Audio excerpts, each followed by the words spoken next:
Fucking hell, Reg. Hi. We're live. There's no one here because Twitch can suck my cock.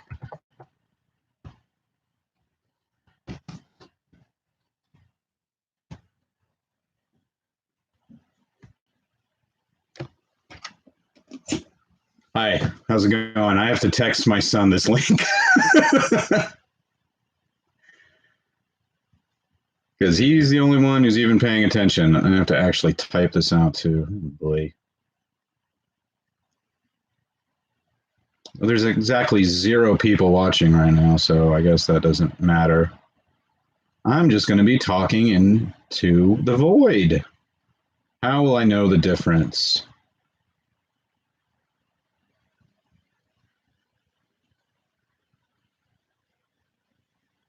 This is ridiculous. What am I even doing?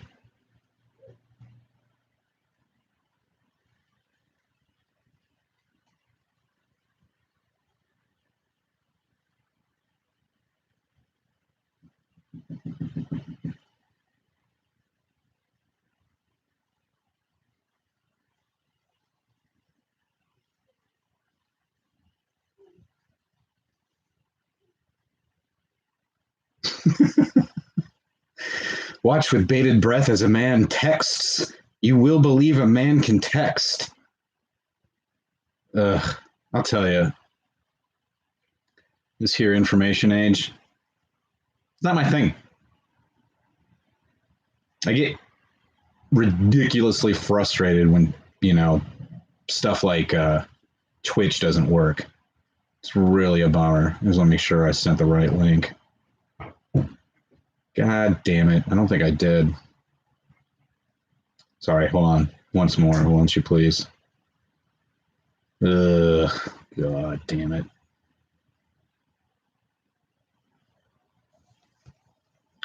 Do. Whatever you do not put a shareable link on the live stream. There we go. Hi, I'm still here. I'm going to start immediately as soon as I do this. According to this, there are 2 people watching. I'm sure both of you I know personally. I was trying to do this thing on Twitch where I would read my novel that I wrote. And it went fine last night, but also I'm not very familiar with Twitch and therefore I don't like it. There we go. That should be it. So, there we go. That should be it. Oh no. Turn down your radio. There we go. Okay, now I can give you my full attention.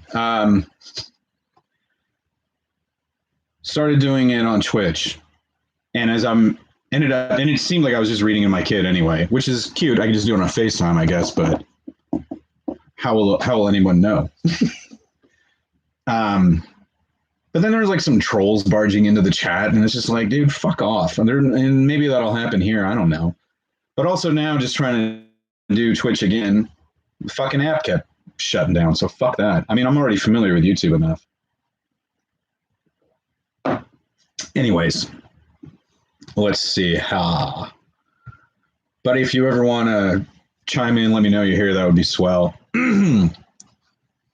So,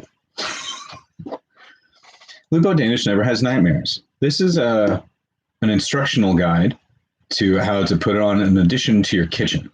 You have to already have an addition on your kitchen, but this book will tell you how to put an addition on that. All right, so last night in our last thrilling episode, Lupo Danish fought the arsonist Delbert Greenwich at the summer camp that had been such a torturous place for young Delbert as a boy. And our hero saved the day. And what else do you need to know going in? I don't think George E. Boy really comes up a lot in this second one. I know in the third part of the book, he plays a very major role. He plays a major role in the whole book. Lupo is basically an enforcer for local gangster Mickey Braddock in the fictional city Fort Low City. and he sends Lupo out to take care of things for the behalf of other half-assed gangsters. So, and Lupo is kind of tied to this guy. He hates Mickey Braddock, but he's kind of tied to the guy because, as we found out at the end of the part one, Lupo had inadvertently put Mickey Braddock's nephew, George, who's also Lupo's very best friend, into a coma. And it was an accident, but it was also a direct result of Lupo using his powers as strength. Even for something for the good, it still ended up with Georgie being in a coma. So, how's that? And yeah, Delbert Greenwich, we found out was he was a longtime arsonist. He was, considered a freak and a weirdo by his colleagues, and he was really hated himself. And we found out, although I skipped a couple very important pages, we find out over the course of part one that he had burned down the first aid cabin at his summer camp as a boy to take revenge on some bullies of his, but then he also inadvertently killed his best friend. So very obvious parallels between superhero and supervillain, which is, just how things go. So here in part two, we're going to meet a new villain. And there's even more punching in this part than was in the first. All right, well, here we go. Ready?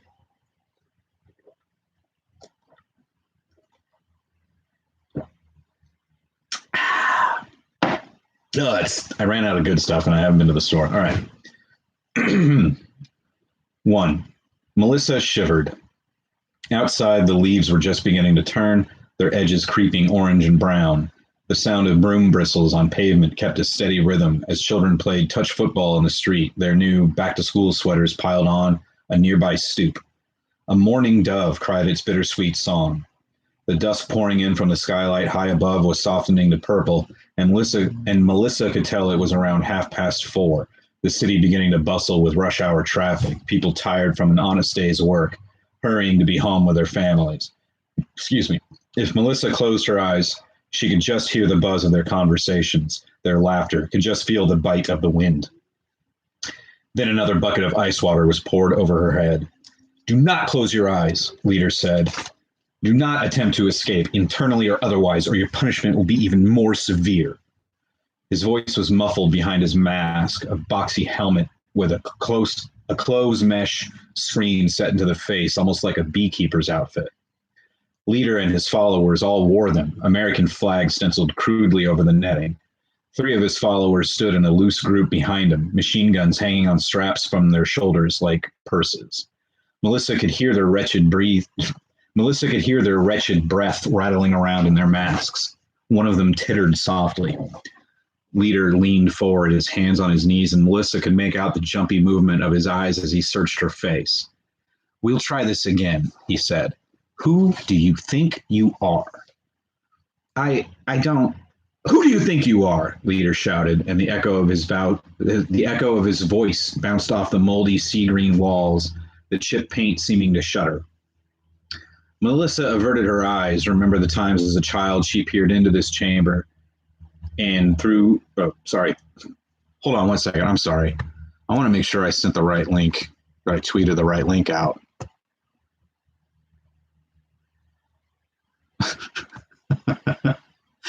I tweeted that Twitch could get fucked and a YouTube account liked it.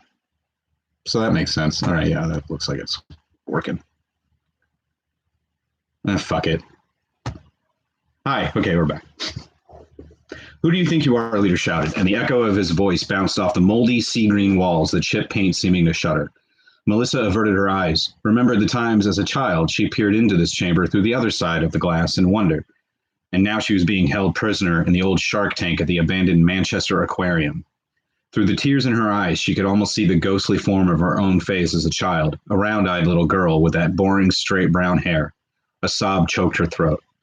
Again, she heard a dove cry. There must be a nest on the roof. Leader stood up straight. Save your tears for someone with mercy, he said. Someone who might not remember this land before you filthy immigrants invaded our shores.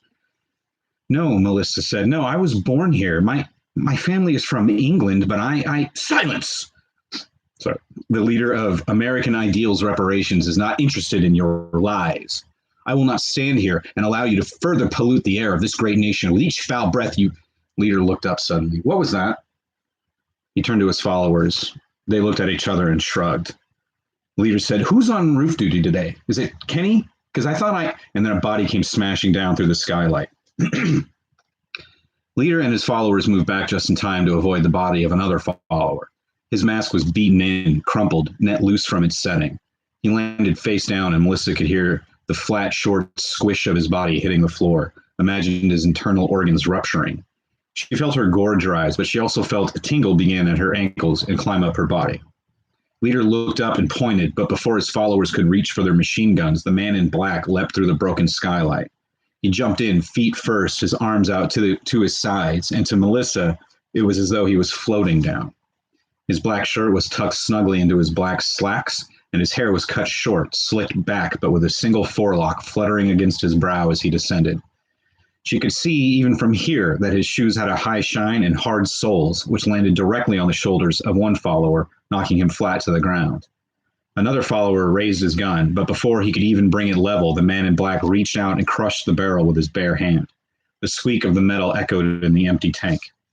The man in black grabbed the follower's gun with his other hand and swung him by the strap, lifting the follower off his feet and smashing him into his compatriot.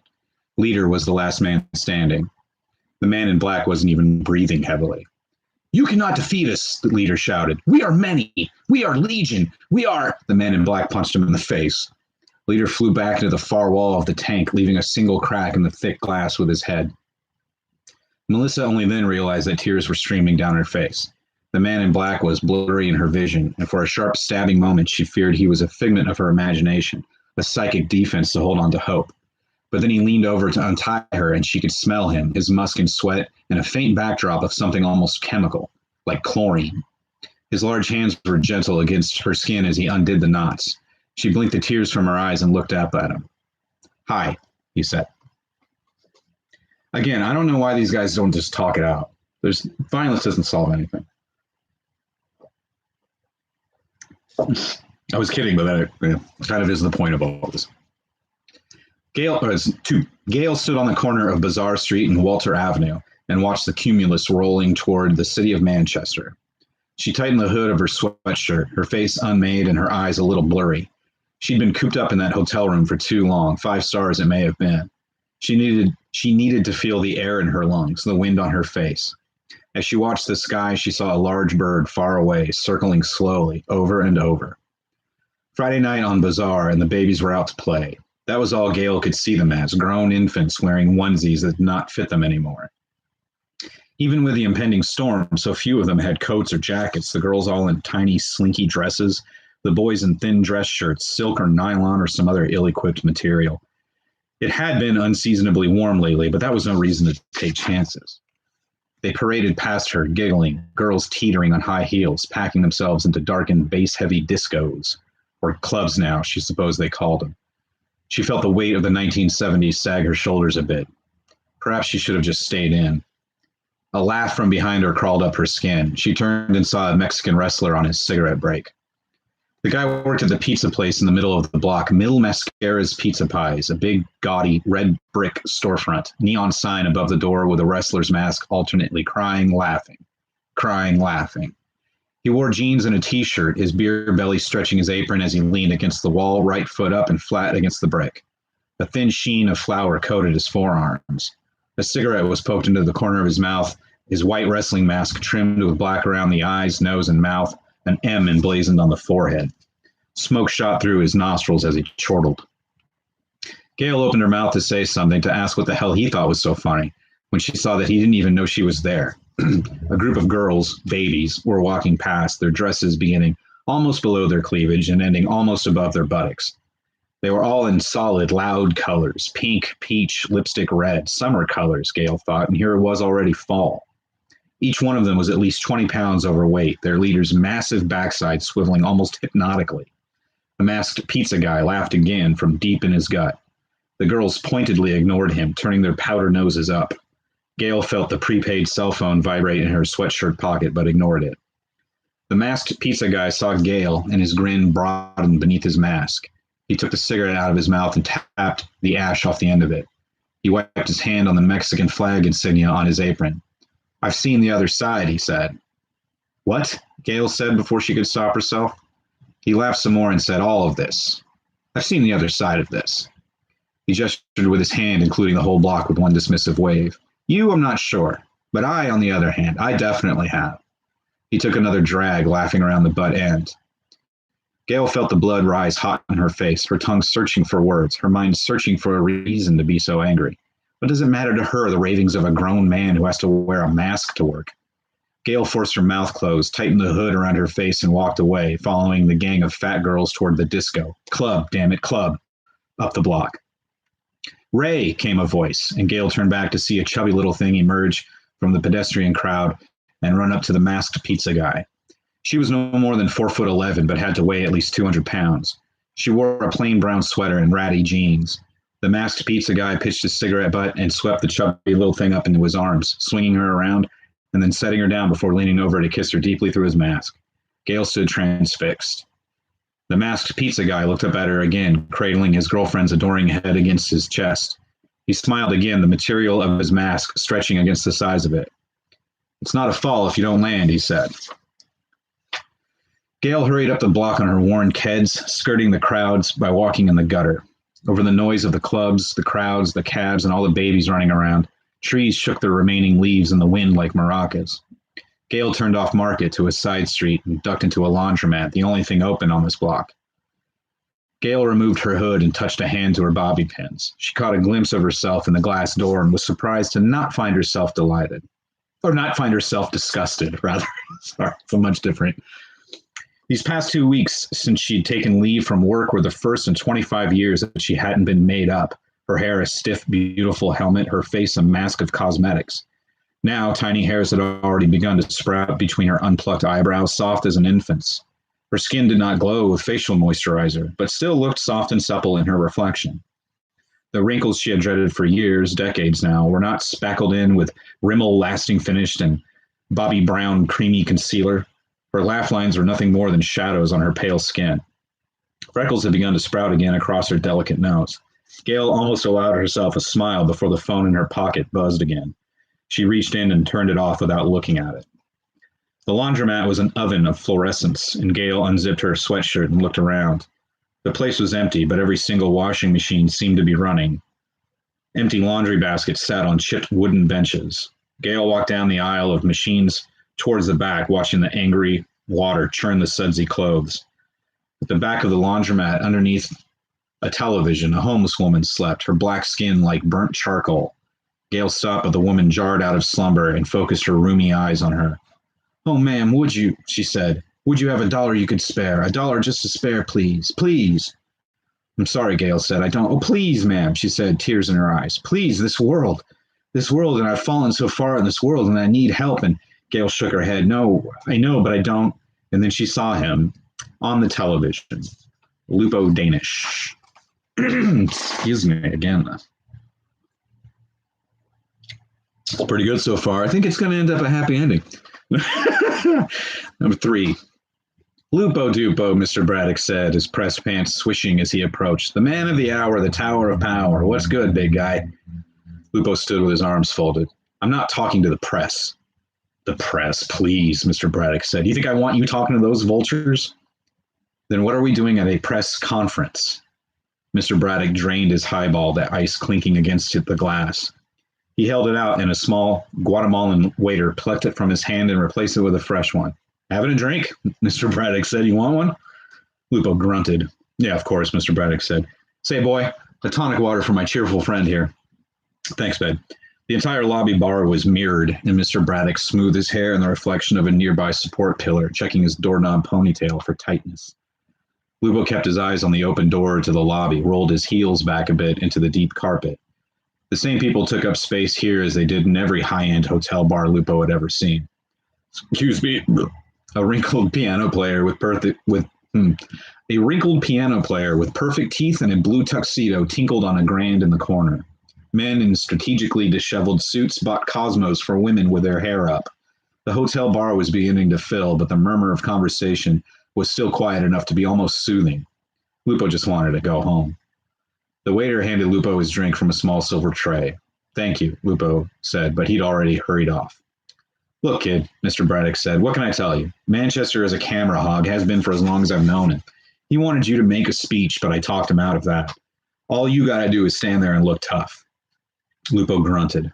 Right, just like that, Mr. Braddock sipped his drink and looked around. Hey, where is that runt anyway? Right down here, love, said a voice from somewhere near the floor. I do apologize for my Mancunian accent here.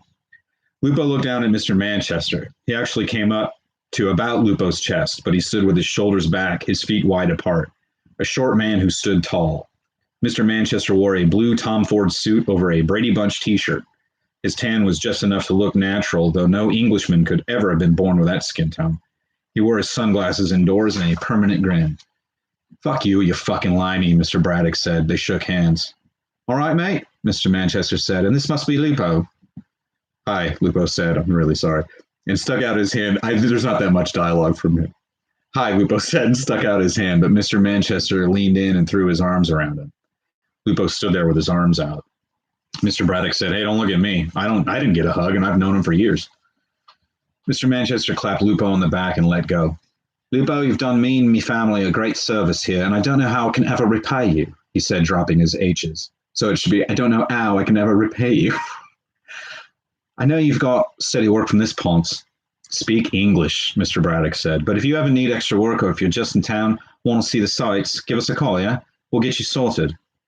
Lupo shrugged. Yeah, okay. How's the little girl doing, Mr. Braddock said. Lupo shot a look at Mr. Braddock. Mr. Braddock grinned back at him. Melissa was not a little girl.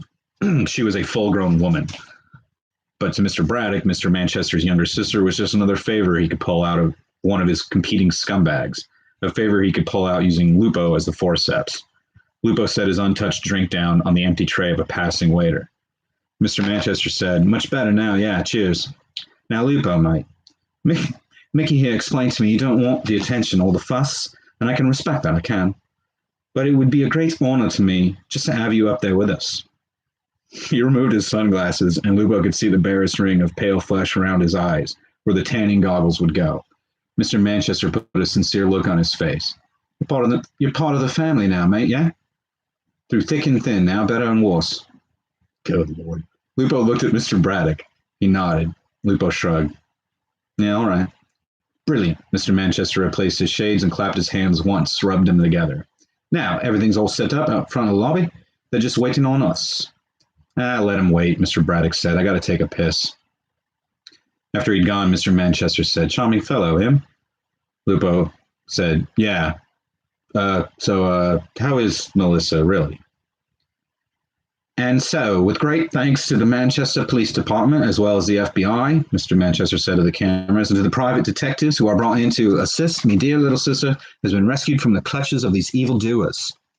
A flurry of voices from the gathered crowd. Mr. Manchester pointed and said, yeah, Dave. The murmur of an unmiked voice off camera.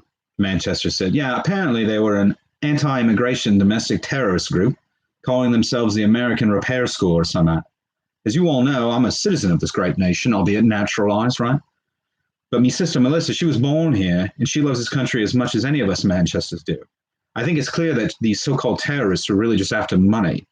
But what they got instead was justice, wasn't it? A smattering of applause at that. Another flurry of questions, along with a few flashbulbs, their light bouncing off Mr. Manchester's store-bought tan. Yes, Valerie.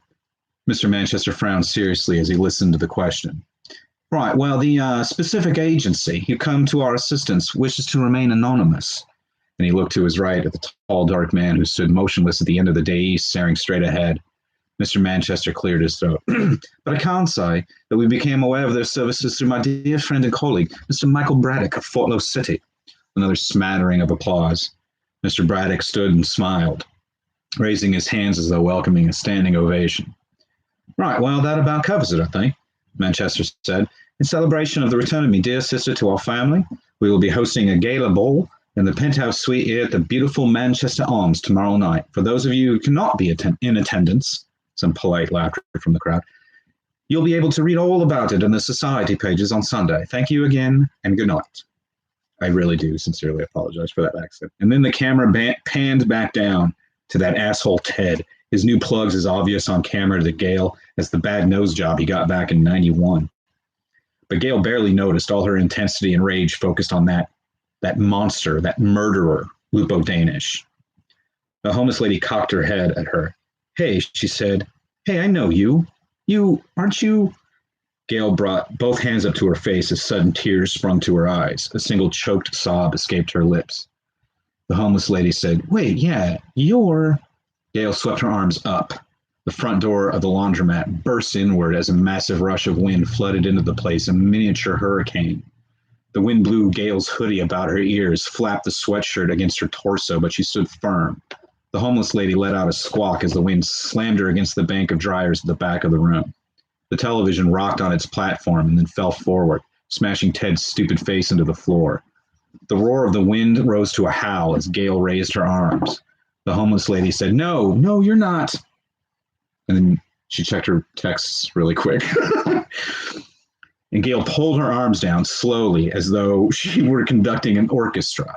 The homeless lady floated in midair, buttressed by cross currents. Her eyes watered as the wind dried them out. Local business flyers and stray sections of newspaper whirled around the laundromat. The clothes in the washers churned on, unfettered. Please, the homeless lady said, her lips trembling. Gail's upper lip turned in a sneer. Don't you look at me. Don't you dare look at me. The homeless lady began wailing. Gail raised her arms, and the flurry of paper in the air increased. The homeless lady floated to the ceiling, tapping her head on the lights. Gail held her there, felt the blood boiling in her face, and then whipped her arms around to the front of the room. The homeless lady went flying across the laundromat and into the front window. The glass exploded onto the sidewalk, and the homeless lady landed on the curb, bounced, rolled to the middle of the street.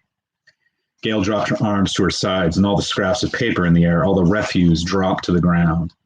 The phone in her pocket vibrated again. Murray jabbed at his phone and said, God damn it! The new fathers gathered in the maternity ward turned to look at him. This strange, middle-aged, bald man, the pride on their faces twisted into new dad protectiveness. Murray turned on a sheepish grin. Sorry, he said, cheeks warm. The new dads all turned back to the baby aquarium, pressing their faces to the glass like kids at a Christmas-time department store display. The new babies thrashed around in their bassinets, tiny braceleted arms pawing at this new air. Murray had retreated down here upon his arrival at Manchester General, hoping to be inconspicuous and also to relax, that these new lives would help him put perspective on what could be the biggest mistake of his career, if not his life. But being kept in the dark like this was not helping, and he felt the baby ulcer in his gut grow stronger, its own braceleted arm tugging on his stomach lining. There was nothing he wouldn't do for her, but this was killing him. Murray picked up his briefcase from the bench he'd been pacing around, threw his coat over his arm. He grinned again at the new dads, nodded his head, and they mostly nodded back, glad he was vacating himself from their proud moment. Murray went up the stairs and out in front of the hospital. Murray found them huddled under an overhang about 30 feet from the automatic door, the smokers, a group in front of every hospital. He nodded dumbly at them, the nurses and the visitors, each of them with dark rings under their eyes. He patted his pockets theatrically for a moment, even pulling their contents out and inspecting them, before shyly asking a squat black nurse if she had one he could bum. I don't know, she said, exhaling a blue cloud. Well, I'll buy one from you, he said, holding up a quarter. She nodded at his other hand, the inhaler of Proventil he clutched there. She said, You already an asthmatic, honey. Shouldn't be smoking at all. Murray smiled at her, the soft one he used when begging for sex in an out-of-town bar. Come on, he said. It's been a rough night. Just one? Sighing, she pulled one free from her pack and lit it for him. Murray felt his throat begin to seize on the first drag, but choked it down without coughing. Ah, he said. Thank you very kindly. They all smoked without speaking, the wind in their faces, and Murray watched the leaves blow, watched them loop the loop across the blacktop. The cherry on his cigarette flared red as the wind whipped the smoke from its end, the heat warming his palm as he cupped it to his chest. His phone went bloop bloop. A text message. Open a window. His gut bottomed out just a little. Bad news, said the nurse. Murray forced a smile. Let's just say it's about as good as it gets. The cop they'd stationed at the door was surprisingly cooperative. Murray had anticipated some real resistance, though he'd always enjoyed a friendly relationship with the police over the years. As a family lawyer, he rarely dealt with them. But this was a much bigger deal than alimony deadbeats or even abused kids. This was a Class B felony, guaranteed 25 to life. The fact that the kidnapper was a raving lunatic was probably the only reason security wasn't tighter. How a smile and a business card got Murray right inside with no trouble. A muted TV in the corner gave the room a soft glow. The news crews were still out in front of the Manchester Arms, talking their heads at the cameras as men in blue jumpsuits dismantled the stage in the background. Murray looked down at his client, tubes up his nose and in his mouth, a crisp new bandage around his head. His left eye was swollen and purple. The clean blankets were tucked snugly up to his neck. Murray cleared his throat. Good evening, Mr. Tarleton. I am your attorney, Murray F. Nackner. Can you hear me? Give me a sign if you can hear me. His client lay there and let the machines keep him alive. Can I call you Samuel? Or do you prefer Leader? Either way is fine by me, really.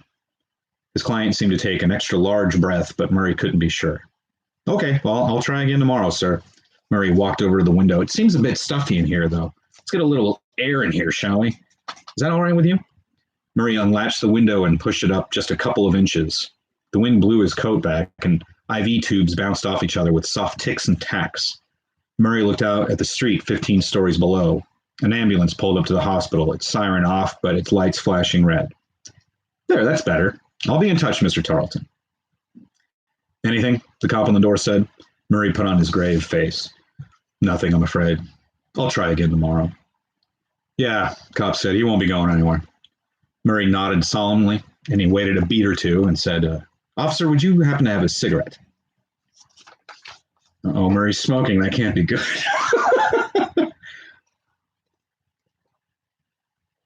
For those of you just joining us, you're not, so I'm not going to bother. 4. It is a beautiful sunny morning on Jordan Road. Lupo stands with his plastic Snorks lunchbox in the shade of a giant oak tree, and Georgie Boy stands next to him, his finger up his nose. The sun is warming up the September morning, and the dew is steaming off the acre-wide lawn of the big house behind them, the one that Carrie French's family will move into in 6th grade. Shit, Lupo says. Huh? Georgie says. I know this. This is when Matt Washington and those other dickheads beat you up and I just stood there. Georgie stops digging in his nose but keeps his finger in there. What? Yeah, you don't remember because it hasn't happened yet. Georgie looks at him some more and then goes back to what he was doing. You're weird, Lupo, man.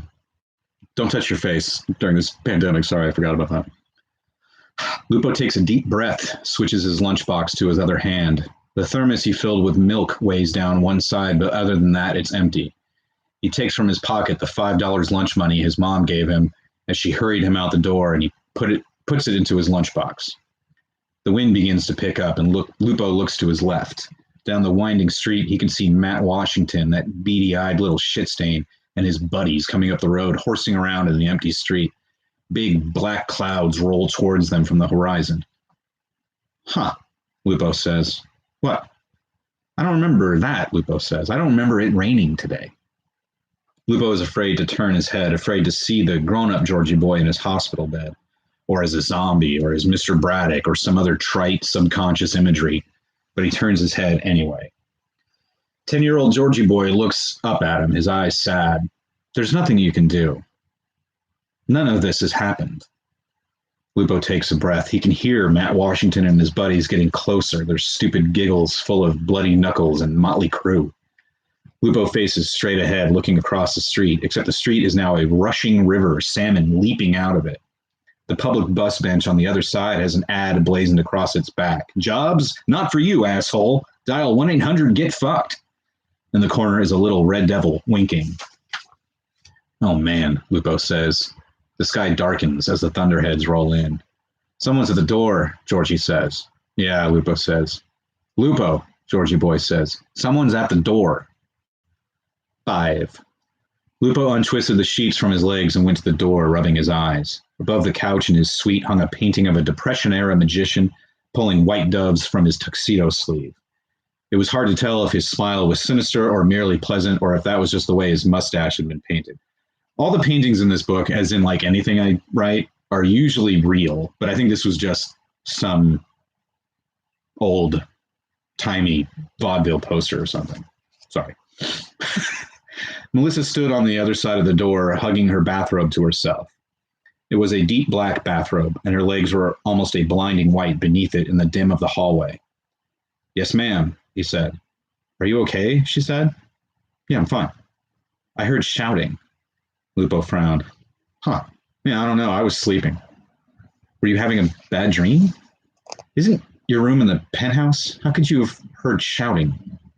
Melissa bit her lower lip and crossed one leg behind the other at the knee. I couldn't sleep, so sometimes I just, wander around." Lupo nodded. "Oh, okay." He never met this girl, this young woman, until a few hours ago. Looking at her now, her big brown eyes, her dark hair cut into perfect bangs across her brow, her pale skin, he thought he'd never met a woman like this. So sad, so lonely. It was really bumming him out. I'm going to go back to sleep now," he said. "Good night." She looked up at him, and he almost reached down and plucked her like a wilting flower. He held onto the door frame with both hands to stop himself, and the wood creaked. Melissa shivered a little and said, "Good night, Lupo Danish." Lupo smiled at her and forced himself to close the door softly. He had no idea what time it was, what day it was. He barely had any cognizance of where he was, except the massive amount of pain he was in told him he had to be in a hospital. No other place could possibly be fitting for this much pain. His head felt like it was full of dry cornflakes. His teeth throbbed. He could barely feel his toes. As his body began to absorb the morphine sluggishly running into his arm, Leader's eye fluttered open. A cool breeze brushed his left eye, swollen shut where the man in black had punched him. Leader briefly wondered if he had dreamt that, if the man in black were some sort of demon conjured up by his concussed head. Maybe he'd actually got hit by a bus or something. But then there she was. The thought had been digging its way to his nascent consciousness, the notion that no hospital would leave a window open on an autumn night like this. This thought never made it to Leader's central control, overwhelmed as it was with trying to get itself more opiates. The sound of the window being raised higher did not register either, but then there, through his good eye, Leader saw her standing at the foot of his bed. Mama? He never met her in person, never saw a picture of her, just a disembodied voice at the other end of a prepaid cell phone. But he knew it was her. The dim light from the window hit her face, the face he'd never seen, the face he'd grown to love. Long before he began operating the American Ideals reparations, Leader had felt a distant ache in himself, in his bones. He thought that if he threw himself into his work, if he dedicated himself to reclaiming his beloved homeland for its native citizens, the fall of the American Empire would not happen on his watch. Then that ache would be dulled. And it was, for the most part, though he was surrounded by incompetence from his underlings and even from the very Americans whose ideals he sought to reparate. But then, just months ago, he was contacted by a woman who refused to identify herself, a woman whom Leader came to think of as Mama. He had often pictured her in his head in many guises, from Betsy Ross to Farrah Fawcett. But seeing her now, the beauty of her figure hardly obscured by her frumpy sweatshirt and plain jeans, he knew it was her. She stepped into the light. Her eyes were angry in the shadows, but he could see her soft lips, her strong chin. Leader swallowed a lump of steel. His voice was a meager croak as he said, I know you. Mama pointed at him. The air shot from his lungs. Ooh, dramatic.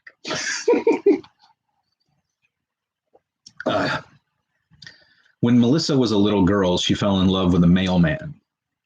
Melissa lived all her life in the Manchester Arms, the hotel her father bought with his drug money. Of all the things about her family to be embarrassed of, this was the biggest, that her family's fortune, her inheritance, was derived from something as pedestrian as drugs. Perhaps some would have found it somewhat romantic in her father's heyday of the 70s, but these days it was so predictable she'd have walked out of the movie of her life by now if she could. Colin Manchester was the money man in the operation back when he was still plain old Colin Jones. He helped flood the streets of Manchester, England with Bolivia's finest marching powder, And then as the long arm of the old Bill began to close in, he sold out his shares and fled to the colonies. Naturally, he landed with his young wife and son in Manchester, USA. He also changed his last name to that of his beloved hometown. I keep me down with me at all times, Melissa Go.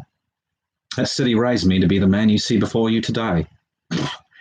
In later years, Melissa never bothered to go see the city her family had come from, and she knew she never would. This Manchester was her home, and here she would stay. By the time Melissa was born, her father had established a local real estate empire which was perfect in its appearance of legality. Her father took to America like a duck to bread, choking it all down without swallowing. The violent business practice should be without chewing, sorry. The violent business practices he and his mates had profited so well from back home were no longer strictly called for here in the States, where all you really needed to establish yourself was a fat stack of cash and a salesman's handshake. Boring, dreary stuff, no matter how comfortable a living it provided for his children. Before any realization of any of that, though, Melissa spent much of her girlhood in the massive lobby of the Manchester Arms, with its high ceilings, sweeping pastoral paintings, its crush of people, resident and transient. All of the staff, from the bellboys to the managers, treated her sweetly, kept an eye on her as she parked herself on the couch with her brother's old hokey wolf doll and watched the hotel live and work. The mailman came every day, Monday through Friday, at around 10:30 or so. Melissa never learned his name, but he walked past her every morning, the hotel's mail in a huge letter bag slung over his shoulder like he was a sailor on shore leave. He seemed very tall to Melissa, though she realized later that every adult seems like they are on stilts to a 4-year-old girl. But he had a kind face, a neat blonde mustache, a strong chin. Every morning he smiled at her and he said, "Hello, ma'am." And each time he did, her stomach fluttered. Once Melissa began school, the long wait until summer revolved around the mailman. Each school year brought its own worries and troubles, teachers, homework, boys pulling her pigtails, but she always kept the mailman in the back of her mind. One day when she was 8 years old, it was a very slow August day, the summer giving one final furnace blast before giving way to fall. The lunchtime streets were deserted, and even though the hotel's air conditioning was running on high, the guests and staff alike were near motionless. Bored, Melissa began jumping on the couch. Not having very much fun with it, she wasn't even bending at the knees, just bouncing her bare feet against the cool velour. She couldn't remember slipping at all, but that feeling of suddenly pitching sideways was still a fresh memory in her stomach. She clung to Hokey Wolf, who merely smiled back down at her from her extended hand. She knew the hard marble floor was beneath her, and she imagined it licking its cold stone lips at the thought of cracking her young skull. But then he caught her. The look on the mailman's face seemed to match her own. Shock, relief, more shock, a little more relief. He said, "Man, be more careful." And then she burst into tears. She realized later it wasn't just the scare she'd had, but it was also that she'd embarrassed herself so, just because she couldn't be bored for a few hours before her brother could take her up to the pool. After that day, it was a struggle for her to wait for the mailman anymore, to replay that shock relief in her mind, but she did it anyway. And then a couple summers later, he was gone. A large, jolly black woman named Irene arrived one morning, as loud and brash as life itself, her mailbag bouncing off her hip as she walked. She was an instant hit around the Manchester Arms, and she still delivers the mail every morning, though she's gone gray and favors a cart rather than a bag these days. She never noticed Melissa at all. Melissa continued on with her young life. She was always a melancholy little girl, and there was no real change in her manner or her mood. She was just sad. No one ever called her ma'am. 6. Excuse me while I have another drinky. Gail's child was likely conceived in the 3rd floor janitor's closet at WSJH Channel 3. That was where she and Chaz often met. Sorry, bud.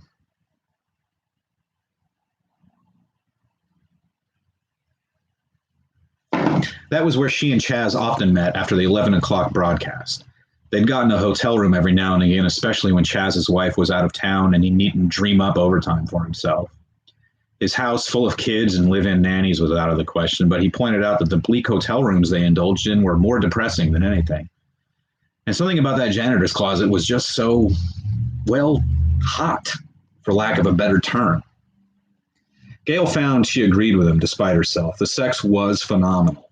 Her high school days of being felt up by Danny Ramsauer or the spate of college boys she'd been with since transferring to Hampstead State were all well and good. Very standard checklist for a young girl becoming a woman. But Chaz was a man. He smelled like brute, he tasted like coffee, and he fucked like he had done it before. And so the pretty young intern becomes the other woman of the middle-aged Saturday sports guy. It was like those soaps her sorority sisters used to obsess over. But Gail had set her sights on her career, and if Chaz Greenwich was a stepping stone to that path, well, even if he wasn't on weekdays, she could have done a lot worse. Until she missed her period, and then missed it again. Even that stirred little emotion in Gail, another stepping stone, another minor obstacle. Mr. Kussner, her high school natural science teacher, had once said in class that nothing worth getting was gotten easily. At the time, Gail giggled and rolled her eyes along with the rest of her classmates, but she wrote those words down on the margin of her notes, etched them into her memory. "We got to get an abortion," Chaz said, so predictably that for a second Gail wondered if they'd already discussed this. "Yes, I'm aware of that option," she said, "but there's no we about it. I'm the one that would have to get the procedure, not you." "Well, of course I know that," he said. "You think I don't know that? I know that." Chaz chewed on a pencil. "You're not Catholic or something, are you?" Gail took a deep breath. "No, this isn't a moral quandary, Chaz. As it happens, I don't feel safe going through a procedure like that. But with the right doctor, the right facilities, no, it's not happening. I don't want this baby any more than you do, but we're just going to have to think of something else." "But Chaz," she placed her hands palm down on his desk and leaned forward, "we're going to have to think of something else." And then she turned on her heel and walked out of his office, leaving him there with his pencil in his mouth.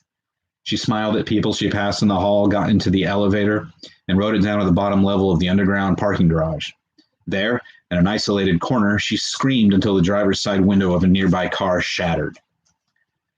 By the time she was 16, Gail had 4 jobs. She babysat after school for the Tate kids next door, then she worked the register at a Tim Hortons on Monday and Wednesday, and at Video Etc., a small video store, on Tuesday and Friday. On weekends, she was a hostess at Vincenzo's fine Italian eatery. She maintained a 4.0 grade point average. By the time she returned home each night, she would fix a late supper for herself and usually for her younger brother and sister, plopping down some steamed vegetables and leftover spaghetti onto the TV trays in front of them, their faces blue from the cathode rays. Sometimes her mother stumbled downstairs to ask Gail to go get her some cigarettes, but mostly she stayed upstairs soaking her feet. They were evicted from yet another house the week Gail graduated high school as salutatorian. One down from valedictorian. Gail put a few things in her old Datsun, told her mother and siblings she'd meet them at their motel, and then drove straight through to Hampstead. She slept in her car for a few days before finding a youth hostel to sleep in. Before she'd been in town a week, she had 2 waitressing jobs and a line on a studio apartment that was walking distance from the campus. Last she had heard, her brother had joined the Marines. Her sister was married with kids of her own.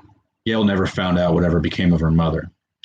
That first Thanksgiving break, Gail came home to her apartment after a 12-hour shift at Baker's Square. As she was eating some cold turkey out of a styrofoam box, the fork paused in midair halfway to her mouth. She stared at the meat, the congealing gravy. She knew she had to do something with it, had to put it somewhere. But where? And then her stomach growled, and out loud she said, "Oh, right," and popped the food into her mouth. It was like chewing on a wet sponge. She threw the rest of the food out and turned on the TV, wanting to rid the apartment of its silence. As the set warmed up, the audio came before the picture, and she could hear the rich, reassuring tones of the local news guy. "Well, it's another chilly holiday for us here in the region, and here to tell you all about it is the newest member of our team, Misha Pazuzu. Take it away, Misha." And then the picture on the TV faded in, and there stood the most beautiful woman Gail had ever seen.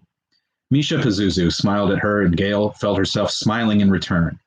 Misha stood at a mere 5 feet, but with her shoulders back and teeth gleaming, she nearly burst from the tiny screen, her light brown skin aglow. Her thick black hair was permed about her head, practically radiating confidence and Vidal Sassoon. She said, "Thank you, Rich, and hello to all my fellow people out there." Her accent a rich and lilting delight around the still uncomfortable English. I will not be attempting any such accent. And that was that. 7. Lupo was dreaming that he was fucking his mother. She took the cigarette out of her mouth and said, "Honey, get mommy another drink." 8. All right, mate? Mr. Manchester sat at the table in Lupo's suite next to the window. The sky was a bluish shade of charcoal. Mr. Manchester wore a puffy white bathrobe and sat with his legs crossed. The steam from his coffee fogged his sunglasses as he drank. Bad dream, Lupo said, rubbing the back of his head. Well, that's all over with. Come on, then, have some breakfast, Mr. Manchester said, sweeping his arm over the table. Bacon, frittatas, sausage, crepes, all piping hot beneath their dome-lidded serving platters. The lids were clear glass, condensation fogging the underside. A bowl of apple and pear slices shared the center of the table with another bowl of some weird hard fruit that looked like purplish grenades. What are those? Lupo said. Pomegranates. Fresh off my own tree up in the rooftop garden. Lupo sat down. His reflection in each of the lids looked back up at him, upside down, distorted. He leaned back in his chair. Mr. Manchester piled food on a plate and set it in front of him, poured him a cup of coffee. Lupo sat there. What do you want? He said. Mr. Manchester was sitting back down, stopped, and looked at Lupo. Then he sat back in his chair. Come on, mate. That's no way to talk. What do you want, sir? Mr. Manchester frowned and then burst out laughing. Lupo, man, you've got to relax. You've got to learn to relax, yeah? All I want is for you to eat, to be comfortable. Uh-huh. Look, I realize you're used to Braddock and his ways. Yeah, I get it. And I don't take it personally, mate. I don't. But you'll get used to me, Lupo. You'll see I'm a man of my word, and I'm not going to just forget what you've done here, all right? Lupo took a deep breath. He shrugged. All right. Mr. Manchester took another sip from his coffee. I don't know why I drink this stuff. It tastes awful, he said. So, Lupo, let's talk. What about? You, mate. Tell me about yourself. Lupo shrugged. Nothing to tell, really. Mr. Manchester chewed his lower lip. What's your favorite food? Lupo shrugged. What's your favorite movie? I don't really watch movies. Mr. Manchester smiled. All right, look. What was your favorite movie when you were a kid before you grew up to this big, serious man you are today? Lupo looked at him. It's a good question, he admitted. Thank you. Lupo thought, his eyes looking up at nothing. The incredible Mr. Limpet. Mr. Manchester raised his eyebrows. Oh, Don Knotts, very nice. How old are you? 35 next month. Do you want to marry me, sister? Sure. Mr. Manchester smiled. I'm not kidding. Sure you are. No, mate, honest. Do you want to marry Melissa? Lupo folded his arms. 2 birds lit on the windowsill outside and began preening. They had dark speckles on their backs. Mr. Manchester leaned forward. Lupo, man, I'll be honest with you. I don't know me sister very well. I was 15 when she was born, and I was already spending most of my time with me dad learning the ropes, right? But I can tell you this much for sure. She's very lonely, she's very sad, and she's very much in love with you. Lupo's mouth worked for a few seconds before the words came. There's no way you could know that. There's no way she could know that. I just met her. But you saved her life, mate. That's almost as good as a wedding proposal, you know? This is ridiculous. The tops of Lupo's ears started to get warm. Mr. Manchester held up his hands. Okay, let's just table that topic for now, yeah? Let me say now, though, that I appreciate your thoroughness with her kidnappers. Lupo frowned, but the heat in his head abated somewhat. What do you mean? You know, Mr. Manchester said, gestured with his hand, some sort of choking motion. Sir, could you just tell me what you're talking about? No offense, but your accent is difficult enough to understand, especially when the author is reading your dialogue. Mr. Manchester smiled. Lupo had seen that smile before. Mr. Braddock wore it a lot. Fair enough, mate. I'd like to extend to you my thanks for killing this Stearns chap in hospital. I didn't kill that guy, Lupo said. Unless he died of the injuries I gave him in the course of doing my job. You think I went down to the hospital and killed him? Mr. Manchester frowned. Well, yeah, you didn't? Lupo shook his head. Huh, Mr. Manchester said. He shrugged. Well, looks like somebody did. Maybe they got one of those angels of death hanging out around there. Regardless, like I've said, you've shown terrific regard for the interests of me and me family. And like I said, doing my job. Right, like you've said. Now, I know you're, well, not happy working for Braddock. I don't see how anyone could be. Regardless, you've got steady work with him. But say you were officially to become part of the family here. Lupo nodded. Uh-huh. Some sort of once-in-a-future king deal. That's what you're up to. Oh, Lupo, you wound me. Would I mind having a brother-in-law like you to help me keep an eye on me interests here in town? Not in the slightest. But honestly, mate, you and Melissa are in love. A blind man could tell you that. Right. Well, if I see one, I'll ask him. For now, I just want to go back to sleep. Mr. Manchester grinned. Right then. Sweet dreams. Murray stood beneath the I-75 970 interchange. Thank you, David, for the compliment on my mustache. Murray stood beneath the I-75 970 interchange, the wind buffing his scalp for him. He'd almost lost his hat twice, so he'd given up and jammed it into his coat pocket. Above him, 4 highway bridges overlapped each other, the light Saturday traffic still roaring echoes down upon him. At the other end of the block, in front of the Amundsen new and used Ford, they had one of those plastic air tube men, bright orange and hooked to a wind machine. The goofy face smiled at Murray as it danced and bowed. Murray loosened his tie. The midday sky was almost like night, but it felt like a crowded locker room out here, the air sticking to his armpits like rubber cement. A homeless guy shuffled up beside him, seemingly from out of nowhere. How about this weather, huh, Sarge? He said. He wore a black watch cap pulled over his eyes, white stubble over a toothless jaw. Yeah, yeah, Murray said. Hey, Sarge, you got a quarter? Oh, sure, Murray said and dug into his pocket under his hat and felt for some change. When he brought the quarter out, the homeless guy was backing away from him, his lower lip trembling, his hands held out. Hey, Murray said, what are you... Murray. Jesus Christ, Murray said. Jesus Christ, Gale, don't sneak up on an asthmatic, for Christ's sakes. Murray took out his inhaler. It's bad form, if nothing else. He took a big hit and held it. That's where I should have done that. What's going on? You wanted to meet Murray. Murray exhaled. Oh, right. Well, I guess I just wanted to make sure everything was going okay. Gail had her hand stuffed into the pocket of her hooded sweatshirt, and she stood on the outside edges of her feet. She looked like the surliest teenager in the world. She looked up at him, and he had never seen her so tired, the circles under her eyes so dark. Then again, he mostly saw her these days online, her weather updates on the WXYA website. Her mouth made the suggestion of a smile. Everything seems to be going as planned, just like I told you it would. Of course, well, so now what? Now you go home and forget all about it, Murray. You've done enough, more than enough. Forget, she says. I'm serious, Murray. Go home. This is goodbye. Murray looked at her. He felt sweat spring onto his palms. Gail, you can't be... And then she moved in and kissed him, and the rest of his sentence melted into a whimper in his throat. She kissed him deep, her tongue moving slowly into his mouth. He felt himself get hard immediately and pulled his hips back just a bit. She kissed him once more, lightly on the lips, and then held his face, looked him in the eyes. Well, might as well just say it. I love you, Gail. I know you do, but you need to go home now. But a deafening screech and then a thud, and Murray looked over in time to see the homeless guy, fly into the air off the business end of a 67 Fury. The teenage girl behind the wheel sat there, her face a giant O of shock. The guy landed with his legs folded the wrong way under him. Murray said, Jesus, did you see? But Gail was gone. Gail? Help, the homeless guy said, almost a whisper beneath the roar of the traffic above. Gail, Murray shouted. Help me. The teenage girl had opened her door and was puking into the street. The homeless guy's chest rose as he took the largest breath he could and pushed it out. Hell!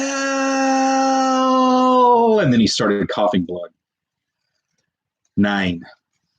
I have to do the shouty parts. I can't tell if I like the accents least or the shouty parts. I did not think this through, that I was going to be reading this book to 2 people during a quarantine. Okay, 9. Well, it's an easy piece of pussy anyways. Lupo had known Mr. Braddock for many years now, and it was rare when he didn't feel like twisting the older man's head off his neck like the top of a tangerine. But in this moment, here in the quiet hustle of the hotel staff preparing for the gala tonight, Lupo had to close his eyes and grip the arms of the overstuffed chair he sat in to keep himself from actually doing it. Lupo had murder in his heart, but Mr. Braddock made it flow through his veins. Whoa, Mr. Braddock said. Careful with the upholstery there, Lupo Dupo. If that needs to be restuffed or something, that's coming out of your pocket, not mine. The corners of Lupo's eyes felt pinched as he eased them open, like a hairdryer was blasting him directly in the face. He looked at Mr. Braddock. What? Mr. Braddock said. You think I don't know what Manchester's up to? Or is it that I've gone and offended your delicate sensibilities yet again? Christ, this is exactly why you need to get laid. My personal life, Lupo said, is none of your business. Mr. Braddock smiled at him over the rim of his margarita as he took a sip. Then he hurled the glass at Lupo, a stream of tequila and orange liqueur trailing behind it. Lupo batted it away easily, the glass leaving a smear of salt on the carpet. But Mr. Braddock was already in his face, practically knee first on his balls. Listen to me, you Cro-Magnon flunky. Your whole life is my goddamn business, see? Wasn't for you, my baby sister would still have her son instead of a vegetable cart. So until she gets her kid back, your ass belongs to me and mine until I say otherwise. You got that? Lupo said, yes. Yes, what? Lupo said, yes, Uncle Mickey. Good. Now go get me another drink. Oh, Mr. Braddock is not a very nice man.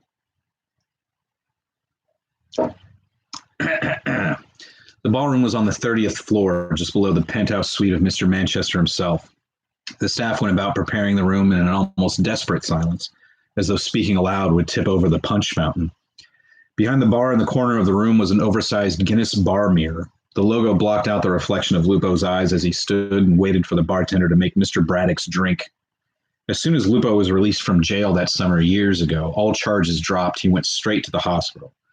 They still had Georgie Boy in intensive care, tubes running in and out of him, a constant cloud of doctors and nurses at his bedside. At the time, all Lupo could hear was his own pulse thudding in his ears, but in his memory, he could hear the groans, the shouts, the rustling of papers and blankets, the disembodied voices over the PA. How anyone could rest and heal in a hospital was still beyond him. Georgie's mom saw Lupo before he could enter the room. He stood in the doorway, his shoulders nearly brushing the frame. She put down the crossword puzzle book that she had been staring at and rose from her chair. Mr. Braddock took her by the arm, tried to intercept her, but she pulled away from him without turning her head. Lupo looked away from her, across the room at the wall. Since Georgie wasn't quite 18, they'd stuck him in the children's ward, and the place was decorated accordingly. A blue and yellow zigzag painted around the room, some garish stars in red. Some posters of animals, football players, superheroes. Lupo focused on a poster of dolphins leaping out of the ocean, could almost hear their chatter, like laughter. Georgie's mom stopped in front of Lupo, and he could hear her breathing. Looking down at her, he noticed not for the first time how gray her hair had gotten, especially since he and Georgie had started 8th grade. Mrs. Malloy used to be this vibrant young mother who wore a kerchief over her head when she dusted the house and smiled at Georgie and Lupo after they said grace at dinner time. But as soon as they turned 13, it was as if Georgie's mom became an old woman overnight, going to bed at 8:30 and not laughing as often as she used to.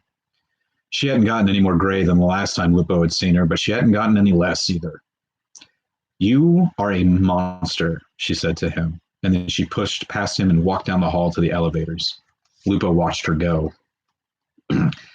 Gail officially declared her major in meteorology with a secondary major in television broadcasting.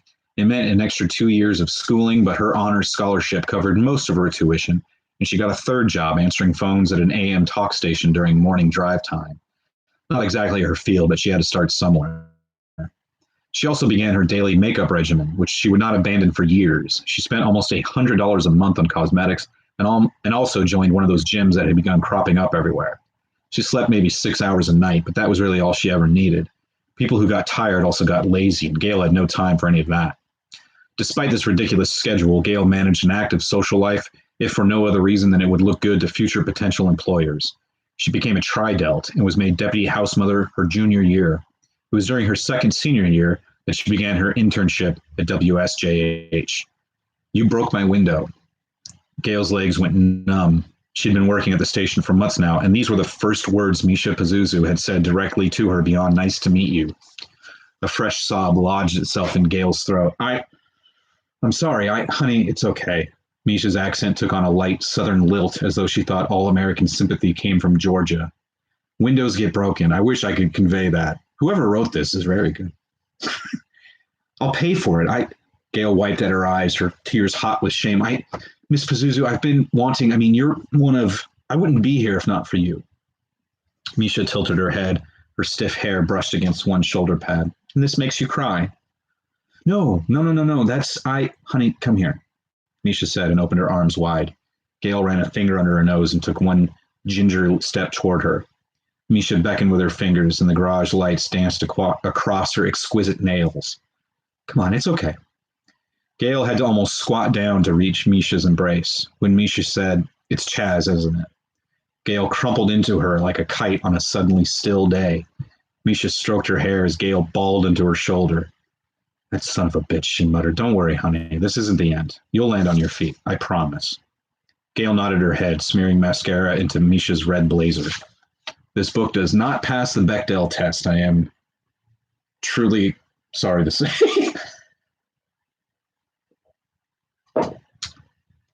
10. No, this chapter is even worse. 10. Consuela actually spoke very good English, but she was irrationally insecure about her accent. Wonder what that's like. So it was like Melissa was being dressed by a mime.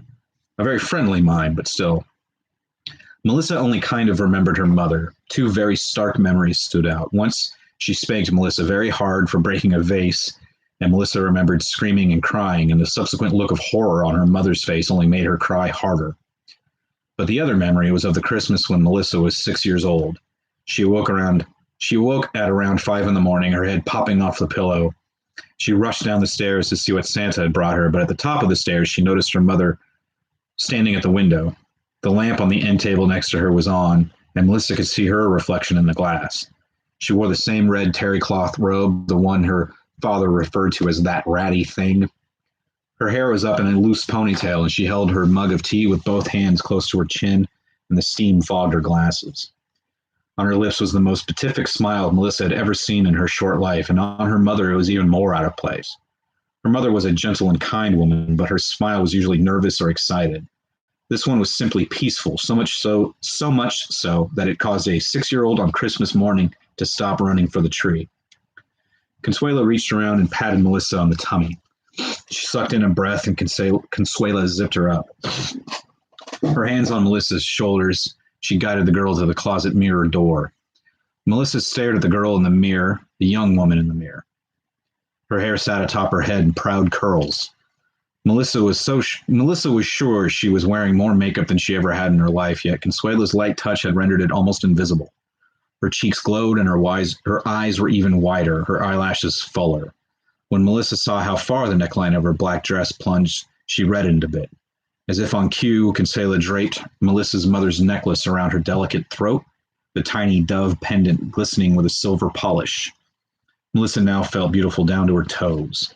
A tiny mole sat where her neck met her shoulder. Consuela stood behind her, stiff with pride. All the men love you, Melissa, she said. Everybody loves you. Melissa smiled and looked at the floor. Everybody loves me. The thought was almost too much to bear. When Murray was a boy, the phrase falling in love always confused him. Love was supposed to be pretty and nice, but falling was something you did off the roof, down the stairs, something that ended in pain. But then Murray grew into a man and met Gail Monroe. Then it all made sense. Despite the fact that Murray had passed the bar and moved out of the house, his mother still managed to rope him into chores. But now, in addition to raking leaves and tinkering with the furnace, she had him doling out legal advice pro bono. Murray, she said to him on the phone, you remember Misha. She's coming to see you tomorrow afternoon. Ma, I've got a lot of work to do tomorrow. I've got lunch with the partners. Oh, the partners, he says. Of course, the partners are more important to him than a dear family friend. Ma, tell me, Mr. Lunch with the Partners, is there some law I don't know about that says you can't do more than one thing in a day? That once you have lunch with partners, your whole day is shot? Well, that was that. Misha had been one of his mother's boarders, a young immigrant with a master's degree in broadcast meteorology from the University of Miami. She'd left Florida, an oversaturated market for weather forecasters, and had ended up in Murray's mother's back bedroom, studying for her CBM test when she wasn't cleaning hotel rooms down at the Radisson. She and Mrs. Knackner became very close in that year's time, the older woman thoroughly charmed by this feisty young lady from Baghdad. Murray had seen his mother cross the street to avoid an Arab grocery, but Misha had won her over completely. She helped cook and clean on Sundays and listened to the old windbag as she talked nonstop about anything she knew nothing about. If nothing else, the young Murray was still grateful to Misha for supplying that diversion while Murray focused on graduating high school as something other than a virgin. That minor goal accomplished, Murray had set about living the rest of his life as a mildly successful, somewhat lonely, but generally satisfied bachelor. He'd watched his father work himself into an early urn on the mantle, and God love his mother, Murray did not want that path. Women came and went. He went out on a handful of dates his mother set up just to keep her quiet, and when push came to jerk, there were always the gentlemen's clubs and cat houses. Murray wouldn't say he was doing fine exactly, but he was doing fine with not doing fine. Lunch for the partners had gone so well, he'd almost completely forgotten Misha and her young ward were dropping by. The beginning of the beginning. Murray often wondered if that glow you always hear pregnant women have had anything to do with how beautiful Gail Monroe was when she walked through his office door. She was only a few months along, not showing at all, and her skin did have what seemed like a preternatural sheen to it, so soft and white, a living doll. But no, that wasn't it. Aside from her obvious beauty, Gail was hard, her rounded edges still sharp enough to cut you open. That day when Murray first met her after he recovered from the initial jolt that all beautiful women caused in him, he thought of her like a bird of prey, sleek, hungry, cutting through the air like a razor blade. He had never been so horny for somebody in his life, and never would be. "Hi there," he said. "Hi, come in, ladies, hi." "Murray," Misha said, planting a wet kiss on his cheek. "So nice to see you again. And look at this office. We always knew, Murray, yes." "Oh, come on," Murray said, chin and chest. "Please, sit. Can I get either of you anything?" "No," Gail said, and then as an afterthought, "No, thank you. I don't mean to be pushy, Mr. Knackner, but please, Murray. But I'd really like to get down to business." He looked up at Misha, who still stood, smiling down at this young woman. Then she turned the smile to Murray and winked. Murray reached into his pocket for his inhaler, but did not take it out, just gripped it there. He cleared his throat. "Very well, then." 11. The DJ was playing a lot of standard classical stuff at a low volume, Beethoven, Mozart, Brahms. Eventually, Mr. Manchester would have him put on some Bee Gees or Casey and the Sunshine Band. Once all the old folks have gone to bed, mate. And then wink at him as though they were the only hepcaps there. The DJ was always paid more than enough to wink back knowingly. "So, what college are you blowing your way through, sweetheart?" Mr. Braddock said to the blonde on his arm. She laughed without using her eyes. "Ha ha ha ha," and said, "Oh, no, I'm just working these days. I wanted to take some time off, Right, fascinating. Okay, shut up now," he said as Mr. Manchester approached. "All right, mate?" On the lapel of his jacket, Mr. Manchester wore a button that said, "I love Ringo." "All right, what?" "And who's this lovely lady accompanying you tonight?" "Oh, this old thing? Her name's something or other." "Well, hello, love." Something or other smiled as Mr. Manchester took her hand and kissed it gently. "You sure are a sight for these old eyes." "Maybe you should take off those shades every now and again," Mr. Braddock said. "The sight of you would do nothing to help these eyes, Nicky old bean. Where's your right hand, anyways? Up this broad skirt in about an hour? Or do you mean Lupo?" Lupo tugged at his collar. No matter what size he bought, no matter how many fancy tailors Mr. Braddock sent him to, Lupo could never find a collar that didn't strangle him when buttoned all the way to the top. And then, of course, one can't even go down to the shops anymore without having to run a gamut of homeless, can one? Aunt LaRue was saying, "It's such a ghastly state of affairs, wouldn't you agree?" She adjusted the stole around her shoulders, and the dead eyes of the animal stared up at Lupo upside down, its mouth open. "Yes," Lupo said. "And the irony is that many of these young men are your age and your size." The old bag smiled a bit, her chins held high. "Well, perhaps not quite as sizable as that, but certainly physically capable of work, don't you know?"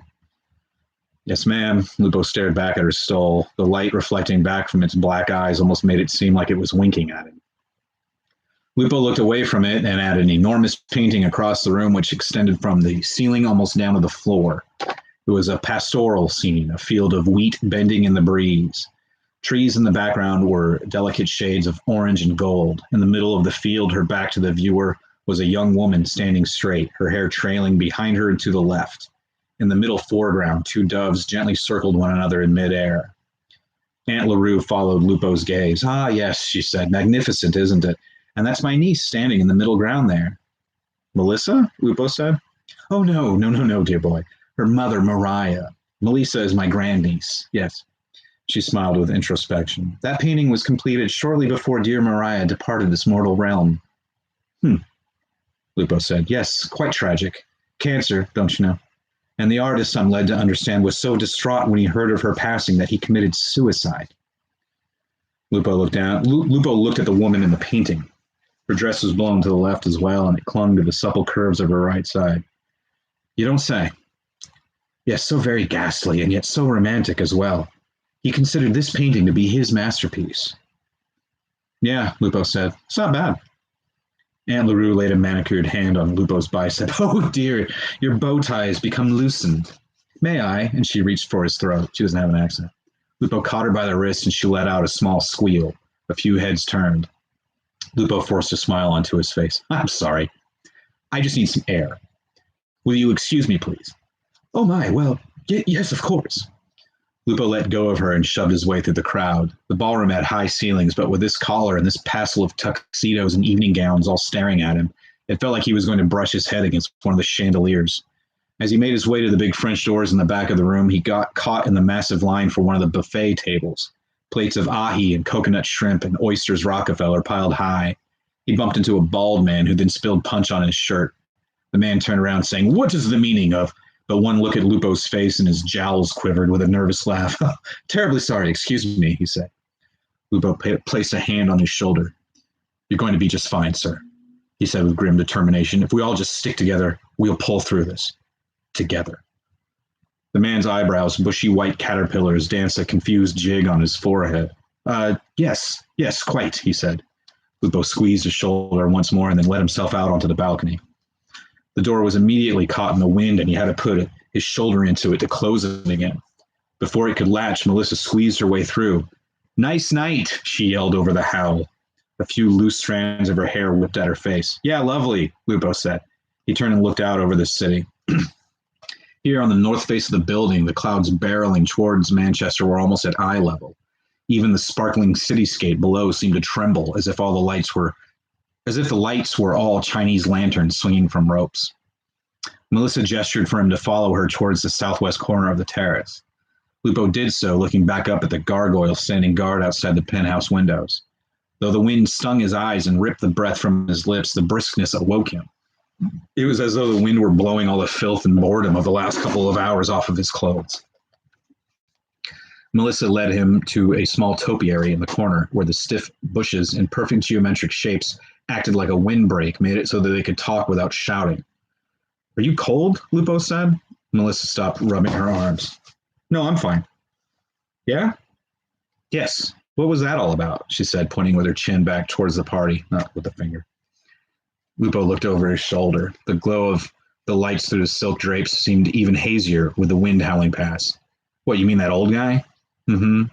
Lupo shrugged. I don't know. Just fun in him, I guess. Did my brother ask you to marry me? Lupo looked down at her. The barest ghost of a smile hung at the corner of her mouth. Her little bird necklace seemed to wink at him. He said, that must run in your family. What must? That thing where you drop a big question like that out of nowhere. Oh, I'm not sure. I'd never noticed it before. Uh-huh.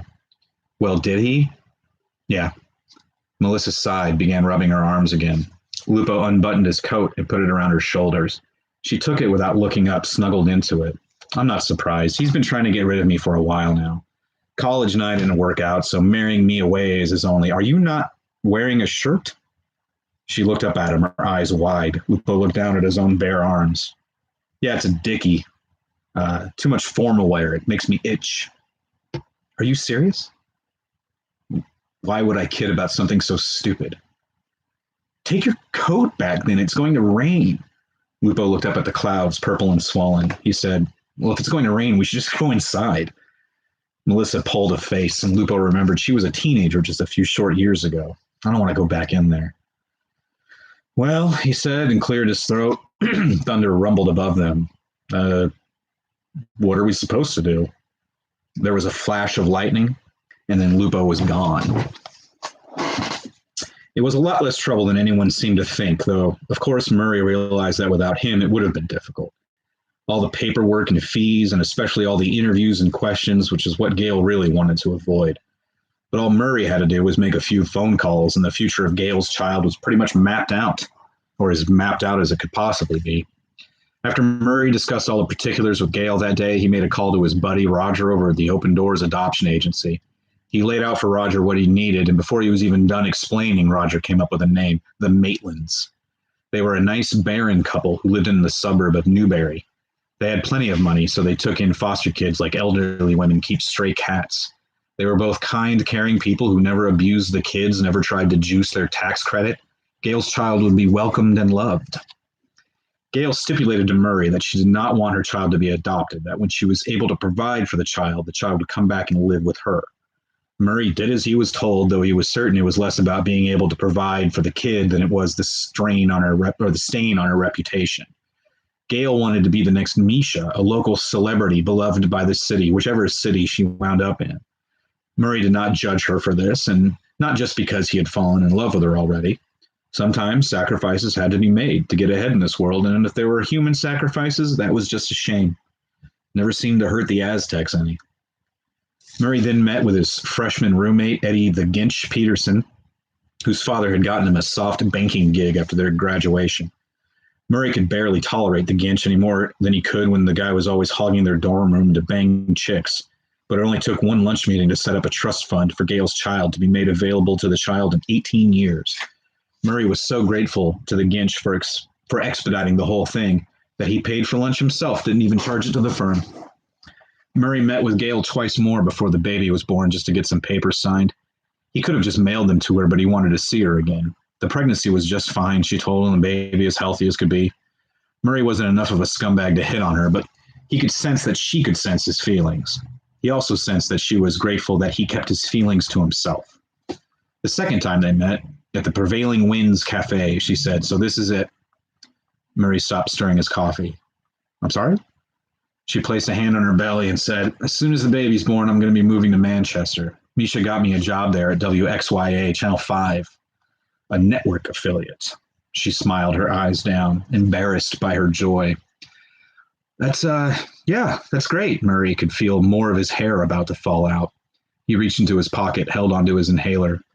"Mr. Knackner," she said, "Murray, I want to thank you again for all your help." "Oh, stop," he said. "It was really nothing." "No," she said. "No, it wasn't nothing. Please let me say this. It's very difficult. I'm not used to taking help. So I feel like it's important that I let you know how much I truly appreciate everything you've done." Murray put his chin in his hand, carefully took the spoon from his coffee and set it in the saucer. "Gail, first of all, you're welcome. But if you really mean that, then can you do one thing for me?" A brief flash of panic whipped across her face, and Murray spoke quickly. "Just stay in touch, okay? If you really appreciate me helping you, then allow me to do it again for anything." Anything. Murray opened his mouth and then stopped as a waitress passed their table. He looked over both shoulders and began again. "Gail, I'm not sure how to put this exactly. How to say this without..." The panicked look flashed across her features again. Her eyes widened just a bit, the corners of her mouth drawn down. "Yeah, without making your face do that. But here goes. There is nothing I will not do for you. Do you understand?" Gail kept her eyes on the floor. Her hand rubbed her belly. "Nothing," Murray said. Gail nodded. "Okay. 12. Boy, I think we're getting close. Where's the end of this section? Oh, yeah. Yeah, we're not too far. 12. Gail raced against the rain. Inside the cloud, she could feel the electricity in her mouth, almost an echo against her teeth where her braces had been. She'd often dreamt of this, poring over radar reports and satellite printouts, and it was eerily accurate, as though her actual dreams had come to her from the skies. "Cumulonimbus," she said softly, the rounded edges of the word rolling from her tongue like melted chocolate. She said it again as the water droplets and ice particles, like paper snowflakes, rose on the updraft.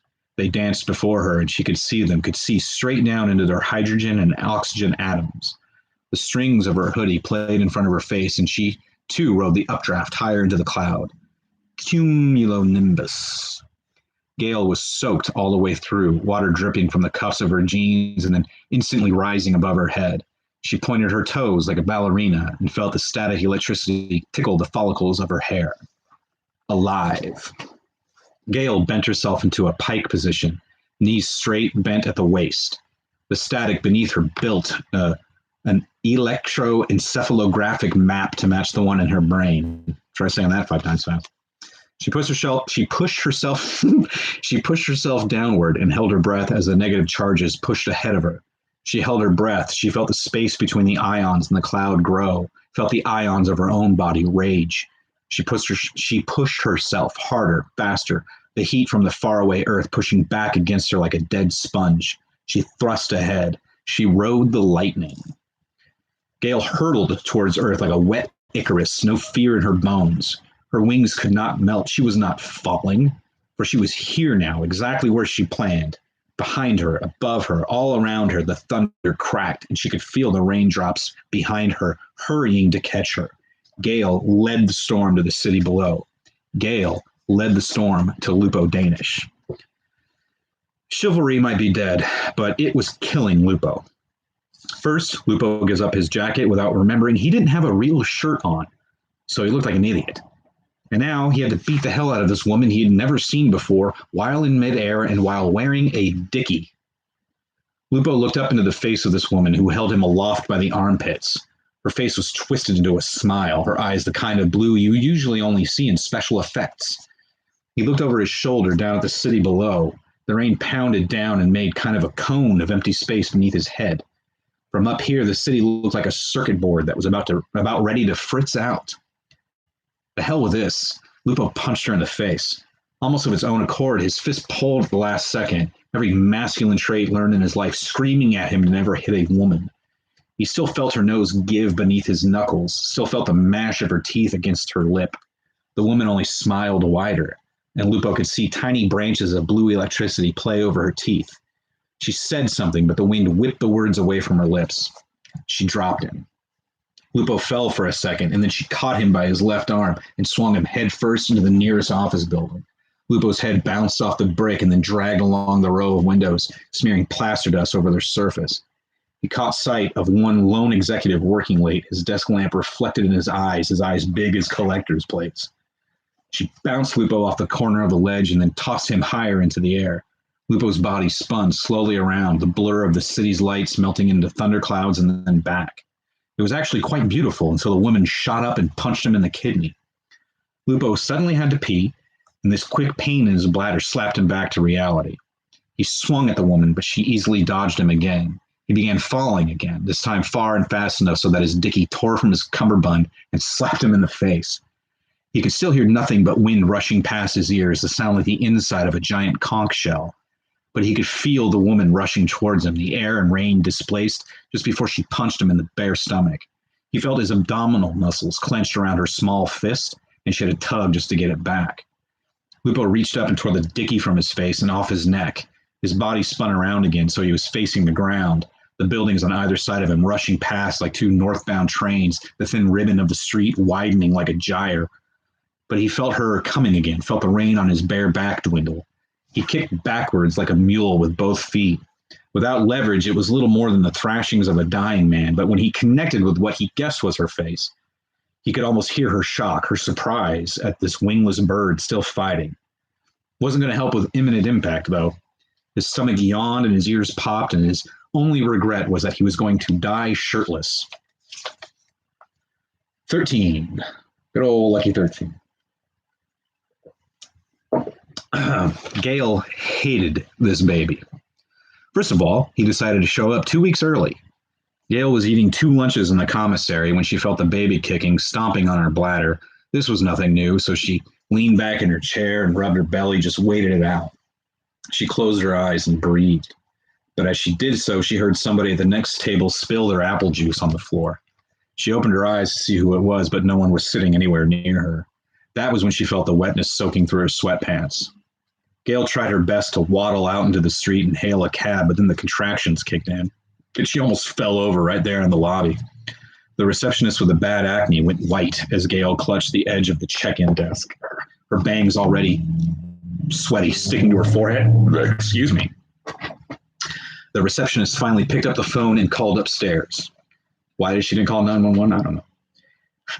Mrs. Delbert came barreling out of the stairwell only seconds later. God damn it, Gail, she said. This is exactly why I wanted you to take some time off.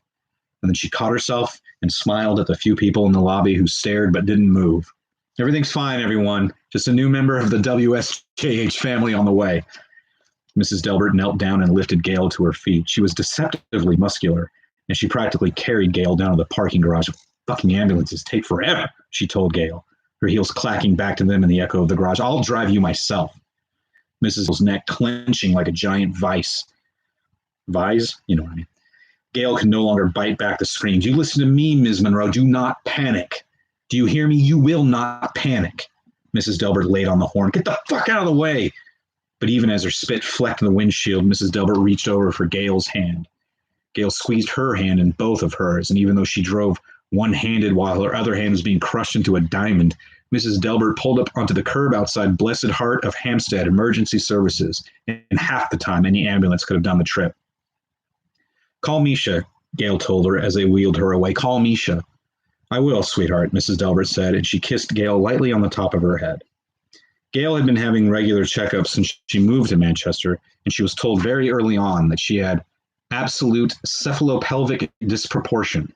In plain English, her pelvis was too narrow for natural childbirth, and to attempt to push the baby through her birth canal would be to needlessly risk both their lives. So she'd had her C-section appointment made months ago, but now this. As they rushed her into the operating room, she told them to call her obstetrician, Dr. Keller. They told him he was at a conference in Kissimmee and wouldn't be back until Saturday. So they brought in another surgeon, a Dr. Wesley, a gnarled-up little man with a huge nose and tiny eyes behind thick glasses. Gail screamed again as he entered the room, tying a handkerchief-sized surgical mask over his face. Gail vomited on herself before they could calm her down. They asked her if they should call the father, and she told them to go fuck themselves. They finally shot some drugs into her, and she mercifully passed out. She awoke again just as they were cutting her open. All she could feel was an extreme pressure on her stomach, like someone was massaging it very hard while wearing mittens. When she realized it was a scalpel, when she realized it was a scalpel slicing her flesh like a holiday bird, she first screamed and then vomited, and then a mixture of both. Ma'am, came a voice from the hall as the door slammed open. Please, you have to at least put this gown on. Fine, hurry it up. And Gail managed a weak smile at the sound of Misha's surly accent, the one she used on waiters and cab drivers. This baby will not wait for gowns. Misha, I'm here, honey. And Gail's vision filled with Misha's face. A pair of gloved hands reached around and tied a surgical mask over Misha's smile, but her dark eyes were still bright. The hands tried to place a hair cap over Misha's head, and she swung around. Don't you touch my fucking hair, cowboy. Misha, you're here. Gail passed out again. Her son had managed to turn around so that his tiny ass was already wedged into her birth canal. Gail awoke again, and Misha was stroking her hair, whispering, okay, honey, okay, until Gail wanted to tear her face off with her teeth. Oh, God, Misha, what is this bastard doing to me? Gail said. Dr. Wesley glanced up but said nothing. Look at me, honey, Misha said. Look, this is nothing. Do you hear me? You are stronger than this baby. You are stronger than this pregnancy. You are stronger than this hospital, this doctor, this city. You are, do you know what you are? They had put up a screen to block her view, but Gail was certain she saw them remove one of her kidneys or some other such slippery, bloody organ in order to get at the baby with a forceps, a pair that looked massive in Dr. Wesley's little malformed hands. Gail moaned. Look at me, Misha said. Do you know what you are, Gail? Gail shook her head, felt her teardrops mingle with the sweat pouring from her brow. You are, look at me. You are a weather woman. That is what you are. You see the future, and you tell the people, our fellow people, what will happen. You know what will happen. You will weather this storm. You will weather every storm. I will, Gail whimpered. I will weather this. Gail was in surgery for 3 hours. When they finally handed her her son, wrapped in blankets, his eyes drifted up towards hers and then away again. He was slimy and his head looked warped. Gail looked down at him and felt nothing but the drugs coursing through her veins. But she knew to smile down at him and then up at Misha. Misha smoothed her hair back from her forehead. I got something for you, she said, in the gift shop. She held up a pin, a small bronze pin in the shape of a hawk. This is you, Nisha said. You are strong, you are proud, and you can see your destiny as if it were here already. She pinned it to Gail's scrubs, and Gail rubbed her cheek on Misha's arm like a kitten. Gail fell asleep, and the baby began crying. Gail did not awake. Gail let him keep falling. She had really felt that kick. Even though it had been pretty weak, her nose had already been throbbing a bit from that punch, and when he connected again, she actually saw flashes of color behind her eyes. So she let him fall until he was nearly 20 or 30 feet from the ground. She darted beneath him and took his full weight on her back. They both dipped to where she could reach out and touch the roofs of the taxicabs beneath her, their windshield wipers flicking rain back up at them. Gail grit her teeth and ascended again, and then reached back? Sorry. Oh, yeah, right. She reached back to grab Lupo Danish by the shoulders and fling him up and away. She watched with a smile as his limp form hurtled down the street, ass slowly rolling over T-Kel. Beneath her, she heard tires screech and horns honk, and without thinking, she pulled the hoodie back over her head. She closed her eyes for a second, felt the rain kiss her cheeks, and then she shot off after him. As Lupo Danish began a downward arc back to the ground, she caught him by the ankles and darted to her left into an alley. She bounced his head off a dumpster and then upwards, swinging him back and forth into the fire escapes of the buildings on either side. Once she cleared the rooftop, she aimed upwards, dragging Lupo Danish into the sky. She looked down at him, saw his head loll on his neck, his arms dangling. She felt like she could eat the smile right off her own face. She flew above the storm and hovered there, watched Lupo Danish's chest swell as he drew in one fresh, thin breath. Then she opened her hands and watched him float from her grasp. The cloud beneath swallowed him. Gail took another look around, the cottony fields of cloud beneath her, the bright stars winking down. She rolled her head on her neck until it popped, and then she shot down after him. 14. Melissa, what are you doing out here, love? Melissa turned and looked at her brother, his tuxedo jacket up over his head. She turned back and looked out over the city. He's gone. What? Look, come on inside. You're going to catch your death. He put his hands on her shoulders and turned her away, but she kept her eyes out over the city. He's gone. Who's that, dear? Who's gone? Lupo. He probably just went to the bulk. He'll be back in a minute. What are you doing in the rain? Whose coat is this? Melissa could feel her hair coming undone, with a torrent of rain running down her scalp, down her face, down her neck. She put her hand to her throat, felt her pendant there. He's gone. Lupo couldn't really help it. It was just all so beautiful. Though he was half naked and bleeding, though his head felt like it was a feature player in the Anvil chorus, the view from up here was gorgeous. This woman was out of her mind, wasting her time on him when she could just be up here enjoying this. When Lupo and Georgie Boy were 7 or 8, they were hanging around the house on a rainy day. There was nothing on TV, and Lupo's mom wouldn't take them to the video store, so they were digging around in an old closet looking for a board game or something, when Georgie found a big road atlas of the United States. Excuse me. They started flipping through it, and it ended up poring over it for hours. All the exotic names: New Mexico, Peoria, Lake Huron. It was like being Lewis and Clark. The atlas became their favorite thing over the next few weekends, and one day Georgie was seized by inspiration. He grabbed a crayon and drew a line around Omaha. It looked a bit like one of those bighorn rams that lived in the mountains. They filled that whole atlas with these city constellations, molding shapes from the longitudes and latitudes. Lupo's tended to be simple shapes: pyramids, tree stumps, mittens, while Georgie's were all animals. Manchester had a very plain shape, which to Lupo fit in with its very plain, very workmanlike attitude. A guy like Mr. Manchester, a sawed-off little Englishman, as a major player in the criminal underworld. You didn't get that in dynamically shaped cities like the scorpion-bodied Green Bay or the vaguely Batwing-esque Grand Rapids. Manchester was just a shape. If Lupo squinted, it kind of looked like a more obese Michelin man. Still, it was pretty, though.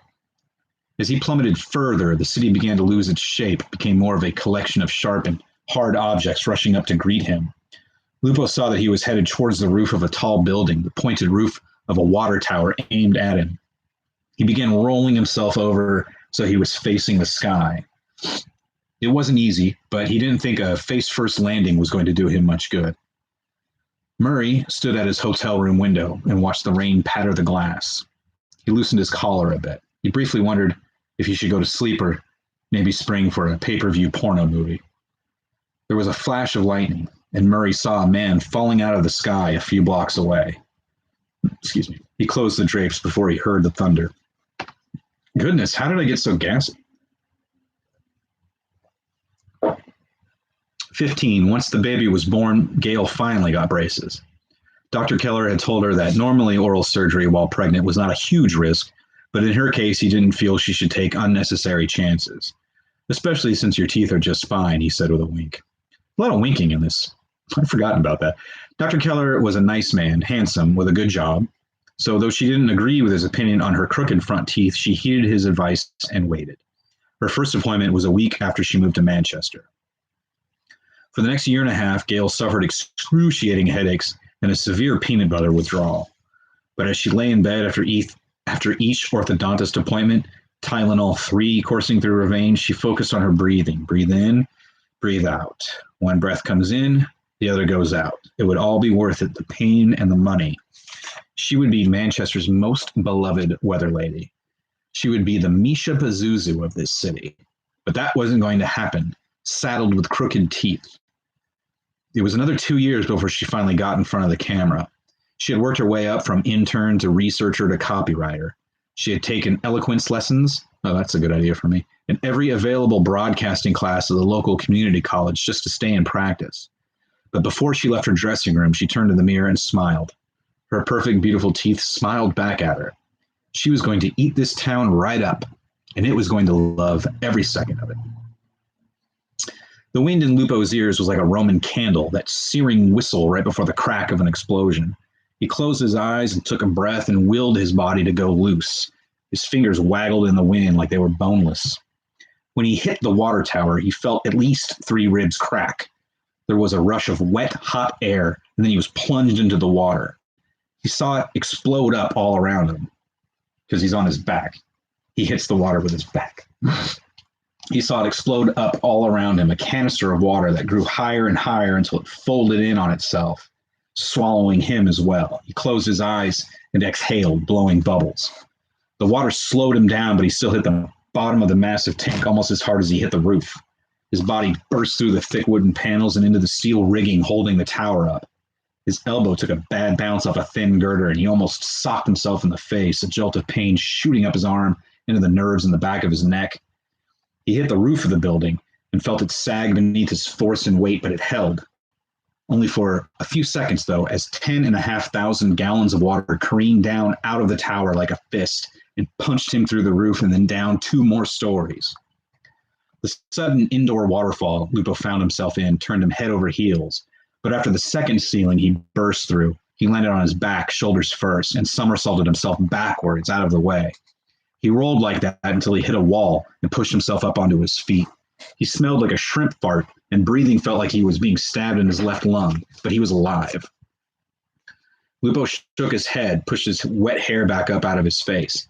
His eyes darted about as he took in his surroundings, some kind of office, a small to medium-sized business, a little tech firm or something, a lone fluorescent light flickering steadily in the corner. The space was a loft. Cubicles formed partitions, many of which were now scattered like dominoes. In a far corner, a computer fritzed out and then exploded, a pop like a blown-up paper bag. The water was shin-deep on the hardwood floor. To his right was a cubicle that had been shoved against the wall by the deluge. A framed picture had fallen face first across the blotter on the desk, and Lupo picked it up. It was a photo of a young lady and her boyfriend, or maybe husband, but they didn't look old enough to Lupo to be married. She was a dumpy-looking thing with a big gap between her teeth. Her boyfriend had those really big, round eyeglasses, and his curly hair looked permed. He sat behind her out in the park somewhere, his arms around her waist, fingers locked over her stomach. She leaned her head back against his shoulder. They looked like they were the only people in the world. Lupo swept all the other contents of the desk onto the floor, and then he set the framed picture down carefully on the seat of a desk chair. And then he took another breath and waited. 16. Hi. Gail saw the water tower explode outward, its planks tumbling out like a barrel smashed by a boulder. The water shot up into the sky, held, and then plummeted back down, draining through the hole now in the bottom. Water shot out the windows of the top story, sending a hail of broken glass ahead of the deluge. Office chairs and other debris swept out into the sky above the street. If it weren't for the wind in her ears, she was sure she'd hear the screams below, her fellow people of Manchester who all loved her. She hoped they would be okay, but even if they weren't, she knew they'd understand. As she neared the roof, she pulled up, floated there for a moment. The water tower was now in shards, a couple of big wooden planks going over the side, the steel rigging washing around in the whirlpool draining into the hole in the roof. Thunder rumbled and lightning flashed, but already the rain was beginning to subside as the worst of the storm began to pass. Gale floated feet first down into the building. The top floor looked completely vacant, and Gale felt a small sigh of relief escape her. She eased herself down into the next level, floating there above the floor. She looked around at the office space, saw a cubicle to her left, the photos of children, some displays of fingerprint art, and again breathed a bit easier that this was not a residence or even a squat. All of these good people were safe at home, tucked in their beds, out of the rain. Then the desk hit her. The breath shot from her lungs as she flew backwards. The desk carried her across the wide room and pinned her to the wall. She had been able to raise her arms in time to deflect some of its momentum to reduce the impact, but Lupo Danish had still hurtled it at her hard enough to make her a bit dizzy. The corners of the desk crunched into the drywall and stuck there like an axe. Gale crawled under the knee hole just as Danish leapt into her feet first. The flats of both his hard dress shoes landed on her face, and she felt something pop in her spine as she was bent over the desk backwards. The three of them, her, Lupo, and the desk, crashed to the floor. Danish rolled over backwards and up onto his feet. He drew back a fist, but Gale raised her arms. It was like a giant invisible hand had reached down and picked Lupo up. He looked at his fist, still in mid-swing, as if asking it what the hell it was doing. Why was it not punching this woman's face in? And then she raised her arms higher, and Lupo's head went through the dropped ceiling tile above him. Then the hand released him, and he dropped, but was snatched up again before he could touch the floor. He saw her gesture with her hands, almost like she was conducting a symphony. But he only saw that in a flash as the invisible hand whirled him over and around, feet overhead, side to side, like a test pilot in a centrifuge. Wind whistled in his ears again, like when he'd been falling. His head hit the floor, and then his feet went through the ceiling. Then he was righted again, held there. Papers and bits of ceiling floated around him, blowing past his face. He could feel his hair being tousled, and goosebumps rose on his flesh. The woman stood there, arms raised above her head. Dripping water echoed in the room. She smiled at him, nodding her head slightly as though giving him permission to speak. He said nothing. She pulled her arms back and then pushed at the air, and Lupo sailed backwards. Lupo pulled his arms to his sides and waited. When he smashed through the window, he thrust his arms out. He felt nothing but air, saw shards of window mixed with the raindrops. The brass ball at the end of a flagpole grazed the fingertips of his right hand, and his left arm whipped across his body to grab it before he could think. His fingers slipped in the rain, but he held firm, adjusting his grip until his body stopped swinging beneath him, his legs kicking at nothing. He looked over his shoulder. The woman hovered, smiling. There was a jolt as the flagpole loosened, the top two bolts of its mooring tearing from the building. Lupo shimmied himself towards the building, his feet planted against its side like a mountain climber. Lightning threw their shadows against the building. Over the thunder, he heard her laugh. Lupo reached out with one hand and grabbed the ledge, muddying his fingers in the wet dust and pigeon shit. His shoulders tensed and his upper lip curled back over his teeth. The bottom two bolts of the flagpole creaked. Lupo kept one hand on the flagpole, this one, and moved it as far up as he could while still maintaining his grip on the ledge. Then with one motion, he tore the pole the rest of the way off the building and clubbed the woman in the face with it. The look of surprise that flashed across her features made it all worthwhile. It was a pretty weak, one-handed hit, but it was still a flagpole in the face. Lupo saw a spray of blood escape her nose in the lightning flash, and then she was falling towards the street, weaving through the air side to side like a dead leaf. Lupo dropped the pole and made a grab for the ledge with his other hand, but it was too late. He felt the ledge slip from beneath his fingers. A small chuckle escaped from him as the last of the thunder rumbled across the sky. Man, I really feel like they should be talking these things out. He doesn't even know what the hell's going on. 17. Gale's eyes were wide open, and she watched the street below float up towards her, the rain still pattering down around her. She couldn't speak, she couldn't move, but she was going down with her eyes wide open. Gale stood on a hill, a small hill, more like a knoll. The landscape rolled away from her like a calm sea, more gentle knolls swelling in the distance.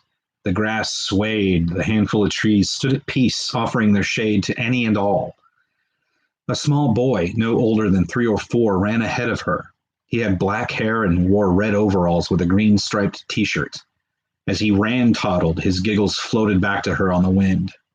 Gale tried to open her mouth to call to him, but her lips felt like they were glued together, her jaw like a sprung bear trap. She closed her eyes and tried again. Nothing. Nothing. Gale watched as the street continued to rise towards her like a souffle. It's the stupidest metaphor I've ever heard. Sorry. The toy cars on the street with their little pinpoints of light became larger and larger, began moving faster and faster. The car horn blared and Gale turned her head in time to be blinded by a pair of headlights. She pulled up and out of the way, and the cab swerved and slammed into a parked car. As she flew upwards, the feeling in her nerve endings began to spread outward from her center, and she could move her arms and her legs again. And here came Lupo Danish. The flagpole he'd hit her with fell end over end through the air before landing ball first into the sidewalk with a massive twang. Danish was falling right behind it, the soles of his shoes scuffing the face of the building. Gale swept under him and caught him in her arms like a bridegroom. Danish reached around and grabbed her by the back of the head and began punching her in the face. She moved her head in a wasted effort to avoid his blows without dropping him again. He was not pulling his punches this time. Her vision swam more with each hit until she was seeing double. As soon as she cleared the roof of the building, she let him go, and then grabbed him by the wrists. She flew over the city again, heading towards the more sparsely populated countryside to the east. As he hung there, he began swinging like a gymnast on the rings, and Gale realized he was trying to swing himself up onto her back. That wouldn't do. So she spun around and hurled him away. They'd have to keep the fight in the city then. She watched him sail away from her towards the upper floor of a newer building, one with floor-to-ceiling windows. She took that moment to catch her breath, and she floated there panting, with her hands on her knees. She spat blood from her mouth and watched it pour down with the subsiding rain. Her tongue felt something amiss. Son of a bitch. He'd knocked one of her teeth out. The son of a bitch had knocked one of her beautiful teeth out. Gale narrowed her eyes. Okay, this was getting tiresome. Lupo brought his arms up before he smashed into the glass. He could see that there were people in this room, the light almost blinding him as he crashed to the floor and rolled to the far wall. He sprang up to his feet and could sense the rising panic among the people there, but there was no time for introductions. The woman came hurtling through the shattered window straight at him, fist first. He brought his arms down and deflected her punch, but she sent them both through the wall and into the hallway. As she shook plaster dust out of her eyes, he grabbed her by the throat. Her gap-toothed mouth open, her tongue already turning purple. The woman didn't have the breath to scream as Lupo slammed her into the corridor wall and then again to the other side. Now Lupo could hear screams around him, footsteps, people running. He kept slamming the woman into the walls until they were both covered in white crumbs of drywall. And then somebody broke a chair over his back. Lupo whirled around, and if he hadn't literally had his hands full with this crazy woman, he would have punched out his new attacker without thinking twice. Standing there in the hallway was another woman, holding 2 chair legs now freed of purpose. She was a light-skinned black woman wearing a coffee-colored sweatsuit.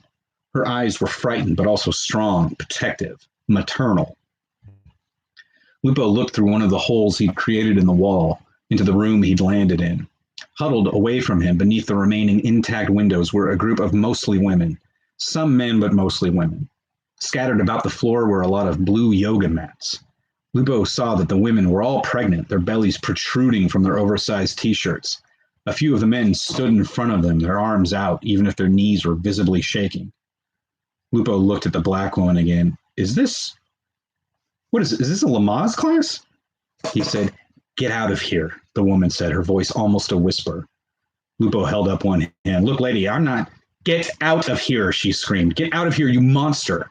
And she hurled a chair leg at his face. Lupo batted it away and it clanked to the floor.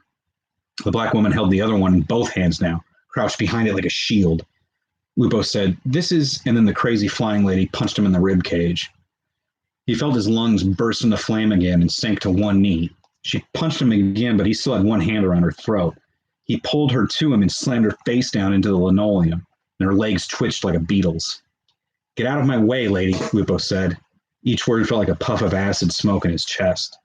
The black woman's eyes were even wider now, all fear and rage. She raised the other chair leg over her head and let out a roar. Lupo reached out and grabbed the back of one of her calves and pulled. She fell backwards, and her head made an audible crack as she landed. Lupo stood and looked down at her, while he still gripped the crazy woman by the scruff of her neck like a Raggedy Ann. The black woman looked very peaceful, except for the small pool of blood gathering beneath her hair. Lupo looked in at the classroom again. The Lamaze students all gasped as his gaze fell upon them. Lupo stepped through the hole in the wall. He almost told them to call an ambulance, but then realized half the cops and fire department in the city were on their way here by now. Plus, once he stepped inside, they all began screaming anyway. They wouldn't have heard him. He saw movement to his right, and he turned, coming into a stance, but it was just himself. At the far end of the room, the entire wall was floor-to-ceiling mirrors. He saw a shirtless guy covered in cuts and bruises, his face smeared with blood, the limp form of a skinny woman in jeans and a sweatshirt dangling from his paw like a cave woman. Deliberately, slowly, Lupo crossed the room, dragging the flying woman behind him. He didn't look at anyone. He didn't make any sudden movements, just walked straight towards the broken window. The Lamaze class continued their panicked wailing, and Lupo hoped none of them would go into premature labor or anything. As he walked, he brought the flying woman up in front of him. He looked at her peaceful face, and he realized that, though she looked pretty young, she was likely old enough to be his mother. He turned her around, held her facing away. Her head lolled on her shoulders as Lupo tucked his hands beneath her armpits, the toes of her shoes dragging across the broken glass on the floor. Holding her that way, he stepped out of the broken window and into space. Whew, it's getting intense. How many pregnant ladies are in this book? 18. Murray turned the shower knob all the way to the left. The spray still felt freezing cold even after he'd held his hand in the stream for what felt like a full 2 minutes. So he turned it all the way to the right. The water felt somehow even colder. He shrugged and pointed the little groove in the knob's top at the 12 o'clock position, splitting the difference. He closed the shower curtain and began undressing. He stood and looked at himself in the mirror. Still bald, still pale, still growing a pert set of breasts. He removed his glasses, which improved the view some, but not by much. Murray reached inside the shower again and felt the water. It felt a little bit warmer. Hell with it, he was getting cold as standing out here bare-assed. He pushed the shower head away from him so it was spraying the wall, the paper around the tiny soap, soaking through and sticking to the bite-sized bar inside. He set his glasses down on the edge of the sink and stepped in. Within a year, Gail Monroe was the most beloved woman in Manchester. She started on the weekends, as was a matter of course, the 11:30 broadcast before the late movie. Her first night was accompanied by the standard butterflies. "You'll be just fine, sweets," her line producer Dave Masterson told her. The same spiel he gave every rookie. "They're going to love you." She nodded and smiled, but said nothing. She sat in the makeup chair and clicked her fingernails together, reaching up to touch her hawk pin on her collar. Excuse me. But as Dave did his countdown, he watched Gail come to life, as though the camera was some sort of energy beam out of an old flying saucer movie. He'd seen that sort of thing happen before in his many years, but never so acutely, so thoroughly, so naturally. Good evening, Manchester, and it's a beautiful night for a beautiful city. And so it was. Before the holidays, Gail was moved to 11 o'clock weeknights, and by spring, she was reporting on the April showers for the 6 o'clock viewers. Letters began trickling into the station and then pouring. Everyone wanted to know more about this young firecracker with the easy smile, the glowing skin, and the best hair anyone had ever seen on local TV. Where did she buy her clothes? How did she keep that figure? Was she married? Several small fan clubs sprung up, eventually merging into one citywide group donating to various charities in Gail's name. WXYA soon plastered her smiling face onto promos, banners on the sides of buses, billboards, coffee mugs. The network trotted her out to benefit dinners, charity walkathons, the opera, the ballet, the theater. She threw out the first pitch to the Manchester Hurricanes home opener every few years. She was seen about town and in the society pages on the arms of investment bankers, corporation presidents, professional football players. She reported live from the middle of blizzards, her smiling face a beacon of light in the storm. She began doing human interest pieces from animal hospitals, homeless shelters, inner city basketball tournaments. She even appeared at a few children's hospital events, though her publicist had a hard time getting her to stay longer than a couple of photo ops. She kept an apartment at the Vagabond Towers, the last word in young urban professional living. She vacationed in Hawaii, the Philippines, the south of France, always sending video postcards back to the station to be shared with her adoring audience. Not a day passed that she didn't sign autographs for at least several people on the street, in restaurants. Whenever approached, she turned her camera self on and delighted her fans, who would go on to tell their Gail Monroe stories for the rest of their lives. She's even sweeter in person. She went about her job as she always had, first one into the office in the morning, last one to leave. In an extended story for the Sunday edition of the Manchester Sun, the reporter privately noted how her colleagues seemed to genuinely love her and care for her. No one who knew Gail thought her to be less than perfect. No one who knew her. Gail had everything she had ever wanted, and she was determined to enjoy it.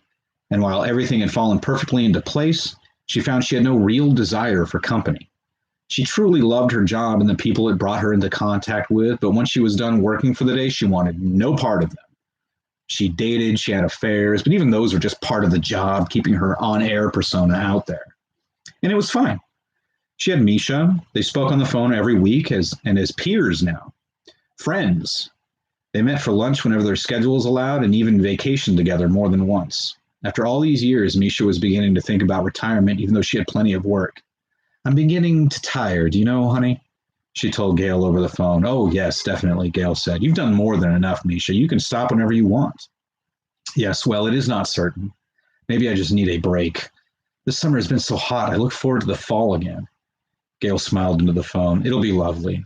Listen, I have to go get into makeup. I'll call you later. Gail only paid passing attention to the rest of the broadcasts, spending most of her time mentally preparing herself. But that night, Ted's voice seemed to be speaking directly to her as he read the lead story. Tragedy has struck near the city of Hampstead today as a fire broke out at a summer camp in the Allegheny Mountains this morning, leaving 3 boys dead. 19. Excuse me while I have another sip. Even though the guard closed the door gently, Murray's breath jumped. Christ. He cleared his throat and tried to smile. Hi, Delbert, he said. My name's Murray, and I'm your, well, not your lawyer exactly, but an advisor. The kid just stared at him from behind that huge schnoz of his. One of his eyes had been black for him already. Welcome to juvie, punk. He was an ugly little kid, but mostly he just looked nice. A nice kid. Not particularly friendly, but not scared. Murray felt more scared than this kid looked. See, Murray said, Mr. Lawton will be your defense attorney. Will be in court with you. But I wanted to come by and, make sure you were okay, despite the circumstances. Why? Delbert said. He brushed his hair out of his eyes, which made him look even younger than he was, drowning in his orange jumpsuit. Murray frowned. Why what? If you're not my lawyer, then why are you here? Well, because I guess you could say I'm a friend of the family. I've never seen you before. Yes, well, I guess I haven't been a very good friend, have I? Murray said and tried to laugh. It rattled in his throat like dust. The kid just sat there blinking at him. Murray swore he could hear the lashes on the bruised, swollen eye stick to each other with each blink. Look, Delbert, he said. All right, I won't bullshit you.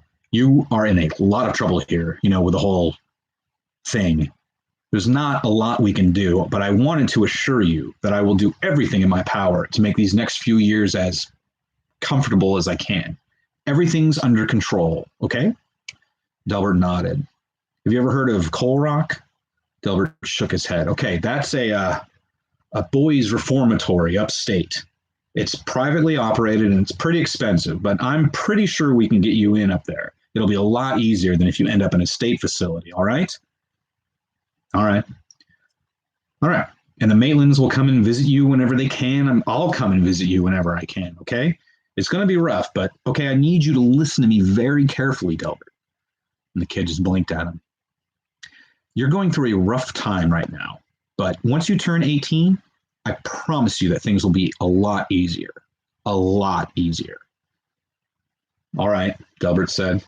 All right. Murray drummed his fingers on the table. Well, I guess that's it. Murray picked up his briefcase and then he set it back down.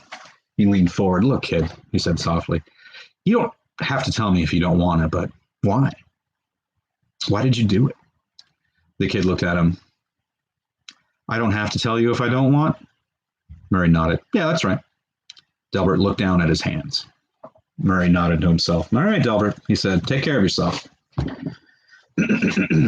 She called him just past 7 that night, and he figured she was calling right from her dressing room. She didn't even say hello. How is he? He's fine, Murray said, reaching down to lower the footrest in his easy chair. He tried to do it quietly so she wouldn't hear. He didn't know why exactly, just didn't want her to think he was relaxing while her bastard rotted in some cell. What does that mean, fine? It means, he's in jail, but he's not dead. He didn't even look beat up or anything. He held the phone from his mouth and swallowed.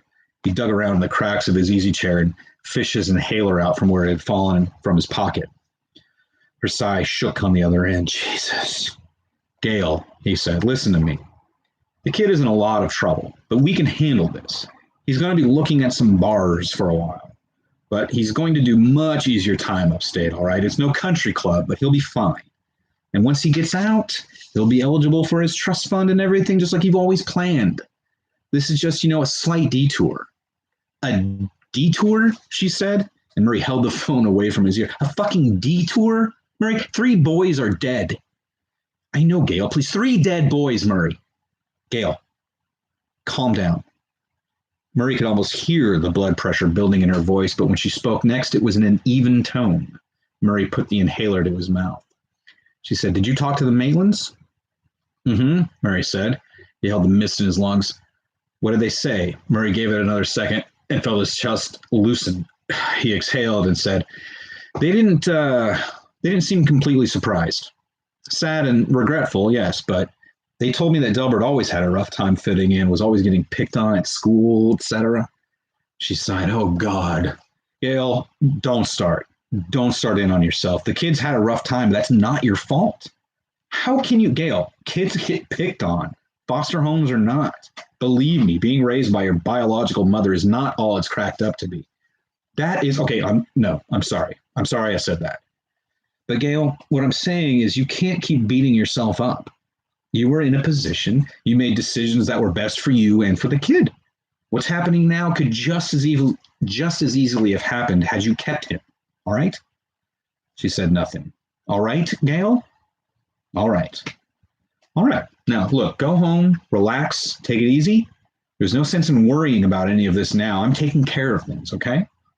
She said something, but he couldn't tell if it was a bad connection or what. What's that? I said, thank you, Murray. Thank you. Oh, of course, Gail. I'm always, but she had already hung up. Murray put his shoes on. Time to go for cigarettes. He'd blown enough smoke today. He saw no reason to stop now. 20. Better wake up, lady, or we're both dead. Gail's eyes fluttered open. The first thing she noticed was the smell of the air, that moist, warm, drying pavement smell. The next thing she noticed was the massive weight on her back. Again, she pulled up in time to avoid splattering the street with her insides, and again she flew down the street, the lights of the city, massive, watery blobs in her vision. Once she managed to fly a more or less straight path, she began thrashing, working to get the monster off her back. Danish punched her in the back of the head once and then twice. Not this time, lady, he shouted in her ear over the roar of the wind. Gail squeezed her eyes shut, squeezed the water from them. Tears ran down her face, but at last she could see. The first rooftop billboard she saw, she headed straight towards it.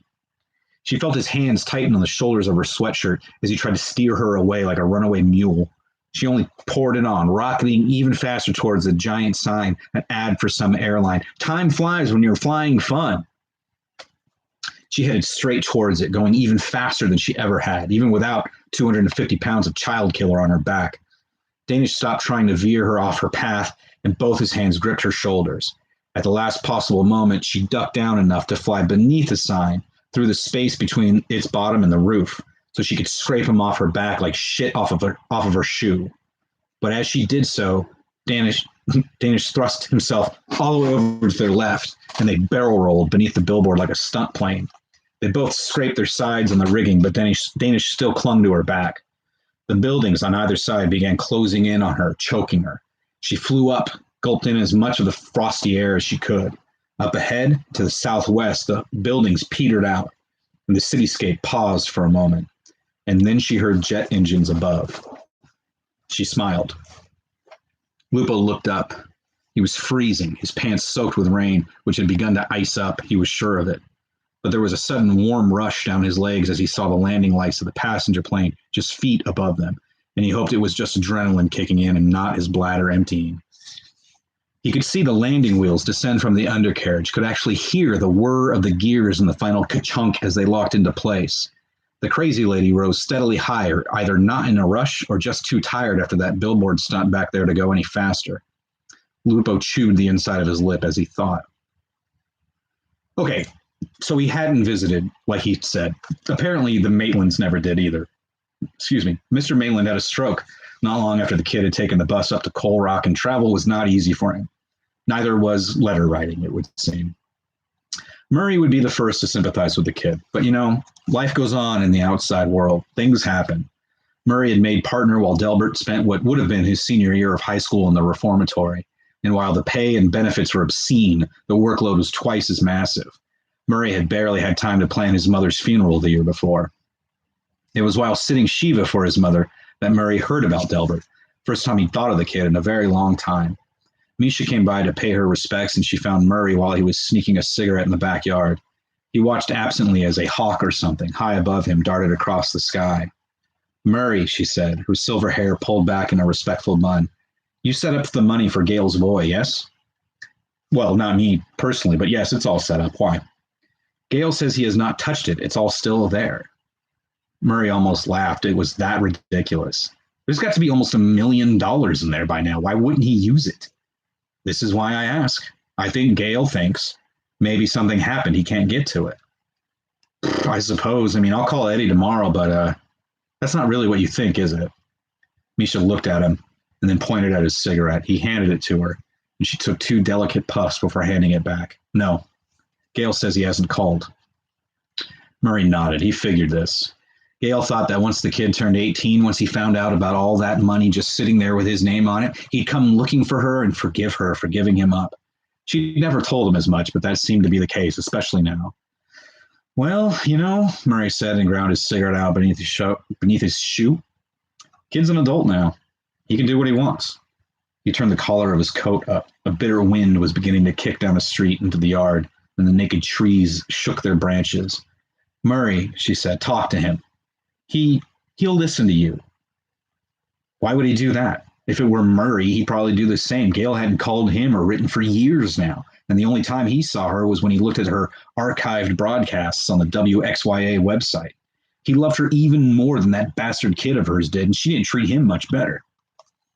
As that thought went through his mind, he almost jumped like he'd been goosed.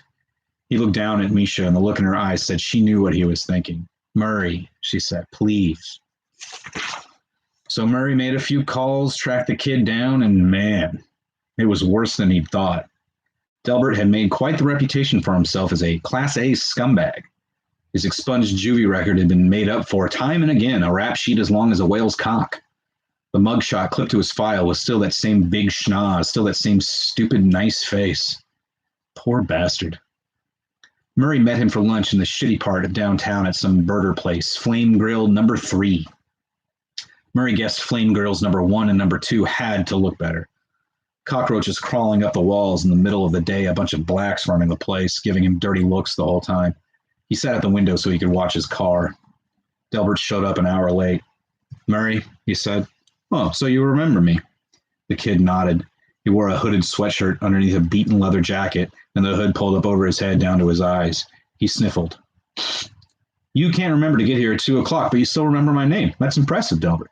Murray held up his plastic cup of ice and shook it. The waitress came over, snapping her gum. What? More Diet Coke, please, sweetheart, and whatever my friend here wants. Not hungry, Delbert said. He's not hungry. Look, bring him a cheeseburger with everything, okay? And a Coke. Thank you. Said I'm not hungry. So you have something to look at. What the hell do you care? It's on me anyways. Let it go cold. Delbert stared at his hands. They buzzed like they were wired to blow any second. Are you high, Delbert? The kid looked up at him like he was crazy. Yeah, he said. He reached into his jacket and pulled out his Zippo, began flicking it open, lighting it, flicking it closed. Murray sighed. You're not taking very good care of yourself, kid. Delbert shrugged. Everything's under control. Well, your mother would like to see you, Murray said. Delbert stopped playing with his lighter, but he did not look up. After a moment, he began again, lighting the flame and staring into it before flicking the lid closed again. Not interested, Murray said. Delbert shrugged. He sniffled again. Look, Delbert, between you and me, I don't blame you. It's perfectly understandable. But what I don't understand, the waitress brought Delbert's cheeseburger, a pathetic little thing that looked nothing like the picture above the register. She dropped the check alongside the plate and turned away. Murray leaned in. He said, what about the money, kid? What about it? Hey, you don't want to know where it came from. You don't want to meet your mom. Fine. Like I said, I can't blame you. He cleared his throat. But why let it just sit there? Why live like this? You can take that money. You can go away. You can go off to school. Do something. Hell, if anything, you can get high all day and just not give a shit. Delbert mumbled something. What? Delbert said, I already do that. Murray sighed and leaned back in his chair. They sat there. Delbert flicked open his Zippo, lit it, flicked it closed. So with this cold front moving in from Canada, you're going to want to bundle up extra this weekend, Gail said. And then they played some footage of little kids jumping in piles of leaves, and she said, just like these little guys. Boy, that sure looks like fun. Back to you, Ted. Thanks, Gail. Coming up after the break, we'll have Rod with all your sports highlights and a few lowlights, Ted. And then they were all laughed, and then the line producer said, and we're clear. Murray stepped in front of her as she walked past one of the cameras. Murray, what are you doing here? Murray shrugged. Well, I was in the neighborhood, and I thought to myself, I haven't seen or talked to Gail, and geez, has it been 5 years already? Look, I'm sorry, Murray, but now is not really. My mom died. Gail looked down. Up close, all that caked-on makeup, she looked like a discount birthday party clown. Beautiful still, but cheap and frightening to children. Yes, she said, I'm sorry. Misha told me, but I haven't had time to call. Look, I can't talk, but I can meet you for a drink later, okay? Just leave your number with someone downstairs. And she pushed politely past him. He waited until she was 5 or 6 steps away before saying, I talked to Delbert yesterday. That did the trick. She froze, her left foot still in mid-step. She turned to face him again, and the look on her face, her eyes like slits, her nostrils flared. Pure hate. It only lasted a second, but it was enough. Murray felt the wise-ass smirk melt off of his face. Come on, she said. We can talk in my dressing room. She closed the door behind them, took a seat in front of the mirror. The dressing room was very tastefully decorated, which Murray figured should be no surprise. As much as Gail loved her job, the attention, the glamour, she certainly wasn't tacky. Murray sat in the plush leather sofa across from her. Oh, excuse me. Wow, she said, you've really grayed up. She put her hand to her forehead. I'm sorry, she said. Murray held up his hands. It's okay. Without looking up, she said, how is he? Murray thought for a moment before saying, he's not well, Gail. She bit her lower lip, and he thought he saw her chin tremble, but he couldn't be sure. She looked up at him, and his heart swelled. Makeup or not, she could still kill him with one look. On her collar, a bronze pin of a hawk winked at him in the light.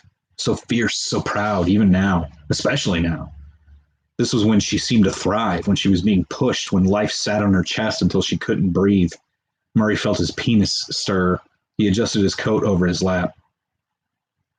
What is it, she said. Then no, I don't want to know. I don't want to know what he's into. I never wanted to know. My mother tried to have an abortion. Murray tried to keep his jaw from swinging open. You? She shook her head. My brother. She almost died. This was before Roe versus Wade, so you had to almost literally go down a back alley for that sort of thing. My father had already left, and she had her hands full enough with my sister and me, but it didn't take. She cleared her throat. I was 10 years old. After he was born, she was going to throw him down the stairs. I had to stop her myself. Jesus Christ. She raised her eyebrows a little. Pretty much. Gail, he won't take the money, will he? Murray shook his head. She surprised them both by laughing. Oh, Christ, she said. He's my son, all right. Her eyes began to water. Listen, Gail, don't do this. I'm a monster, Murray. No, that's not. Shut up, she yelled. Shut up. Shut your fucking mouth with your bullshit. telling me what I want to hear. It's true. I tossed that baby away, tossed him away and felt nothing. And only a monster would do that to her own child. Don't try to tell me otherwise. The tears flowed freely now, but her breath was even, not even a hitch of a sob. Murray opened his mouth to say something, closed it, said, okay. Okay? He shrugged. I'm not going to argue with you, Gail. I wouldn't bother trying to talk you out of how you feel right now. But Misha asked me to talk to him, so I did. I came here to tell you because, well, frankly, I don't know why. Because I missed you. She nodded, picked up invisible lint on her skirt.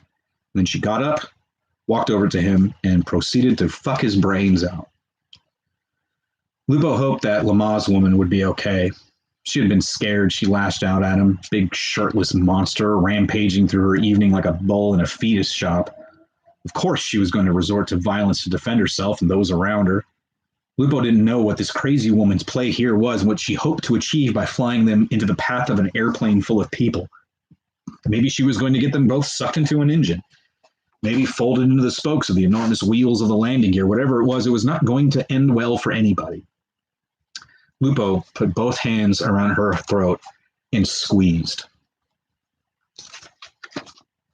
21. Her eyes once again began to flutter closed, the wind beneath her flickering out like a dying light bulb. She saw the little boy in red and green, saw him running away from her. Careful, she said, even though she couldn't find her throat, her lungs threatening to burst. Careful, don't fall. Don't fall and hurt yourself. 22. It's a very short chapter. 22. That night, she lay next to Murray, both of them sweaty and naked on her couch, the leather squeaking beneath them as they got post-coital comfortable. She absently ran fingers through the thick curls of his chest hair. She said, I think that helped a bit. Murray laughed a little, but didn't say anything. She said, you would still do anything for me, wouldn't you? He sighed. Yes, he said heavily. He regretted this fact, and she certainly could not blame him. In that case, I want you to leave here in a few minutes and do not contact me again. A pause. Okay. But I will contact you, I think, eventually. I don't know, but for now, I just need you to go away. Right now? No, she said, and laid a hand on her chest, on his chest. Not right now. It had actually gotten to where Murray hoped he'd never hear from her. Murray stood in the shower watching the stream bounce against the wall. It had occurred to him before that he'd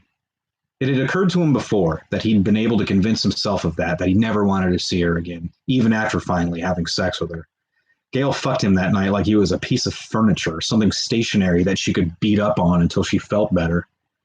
And Murray just tried to stay out of the way, just tried to enjoy the feel of her naked hips beneath his hands, the weight of her on his thighs. He just tried to enjoy it, and he succeeded. But then he had to talk himself out of it afterwards. Just another lay, just an easy piece of pussy. He'd been able to do that because he knew she would never love him as he loved her. She would never even like him as much. So it was easier to convince himself that he didn't care, that he could have any other woman in the world he could have any other woman in the world he wanted. But standing there naked in that shower, waiting for the water to warm, he realized it was just because he knew she was insane. There is a justification for everything. This was what you learned as an attorney. There is always a loophole, if not a legal one, then certainly a moral one. Murray had made a career out of negotiating these societal hurdles and either leapt them or threw them into the legs of others behind him. He could get a kid taken away from a loving parent who had no money and hand him or her over to a greedy slob with a power play to make. Next day, he'd unite a pair of loving grandparents with a grandchild who had thus far been raised in a meth lab. He'd gone from one end of the compass to another. That's a circle. And he'd gotten to where he could no longer tell which way the wind blew.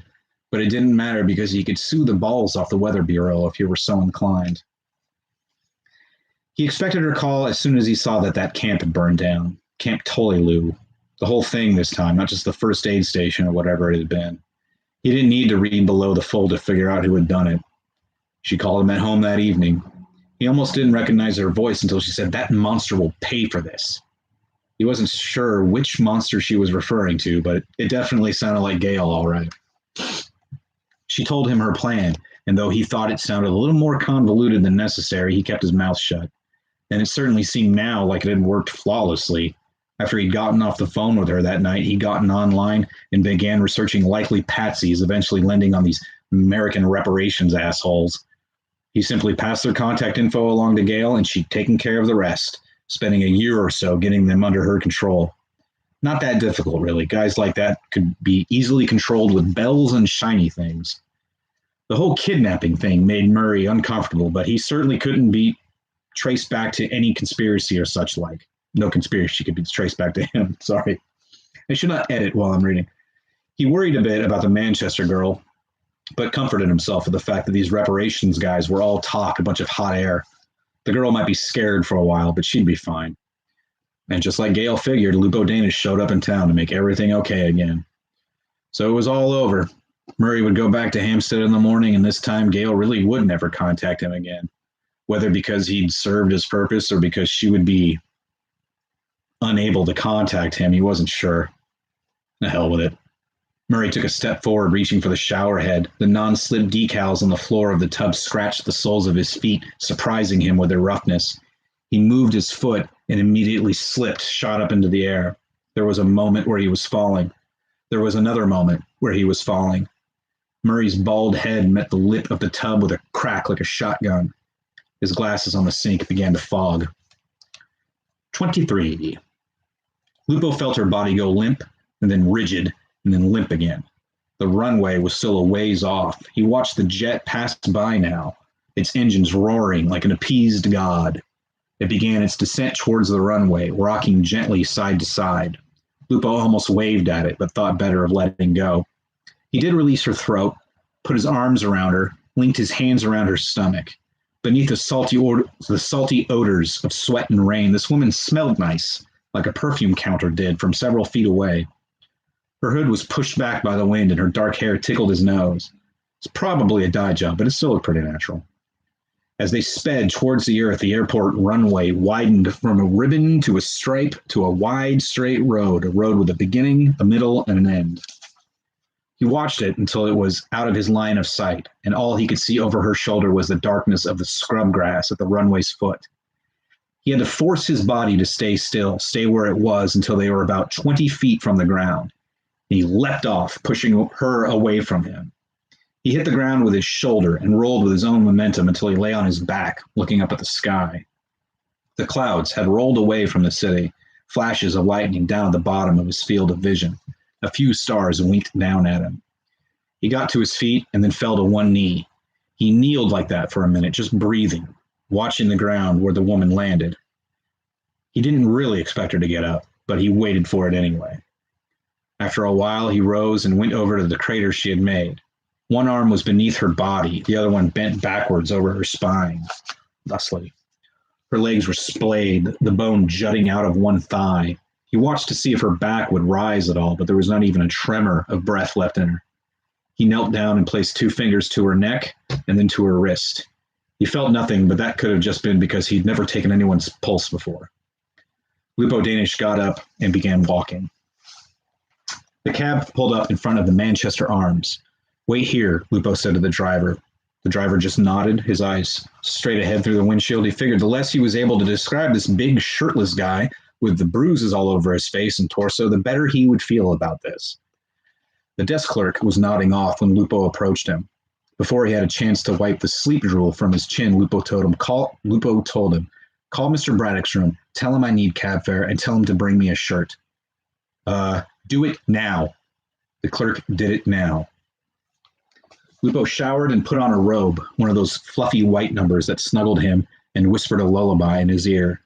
But he didn't go to sleep. He went and stood by the door and waited.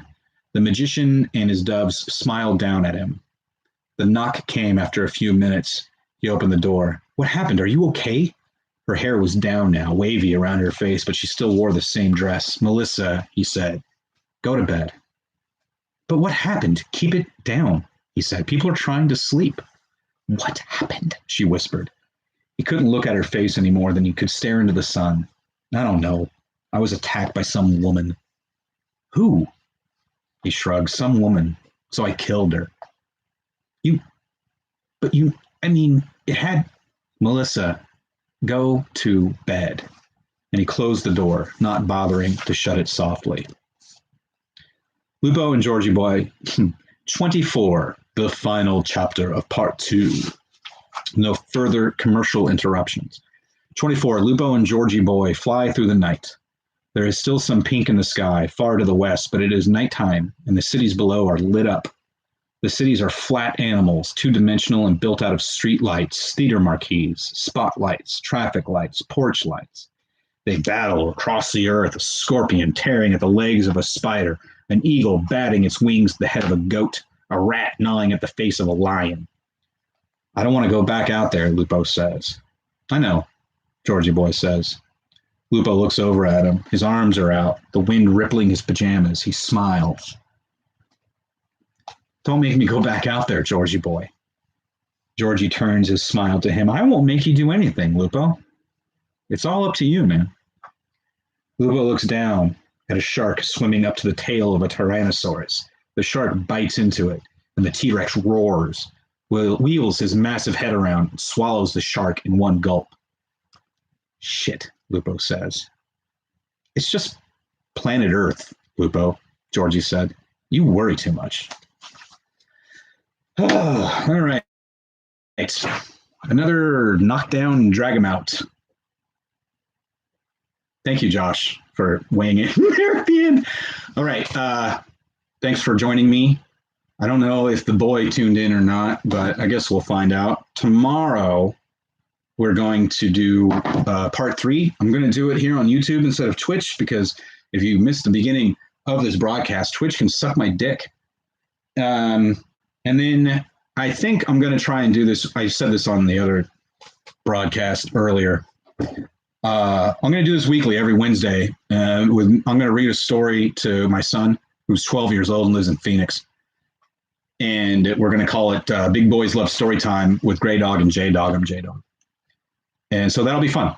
So tune back in here tomorrow, and then Wednesday at 6 p.m. Pacific time until we get sick of it, I guess, or until he learns to read. He's 12 years old. He should really learn to read.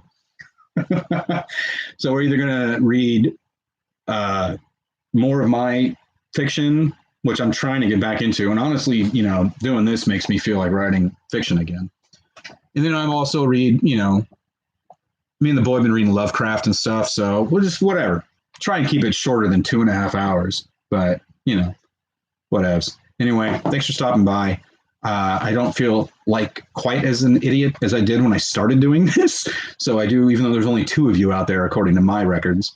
I do appreciate it. Thanks for stopping by, and we'll see you tomorrow.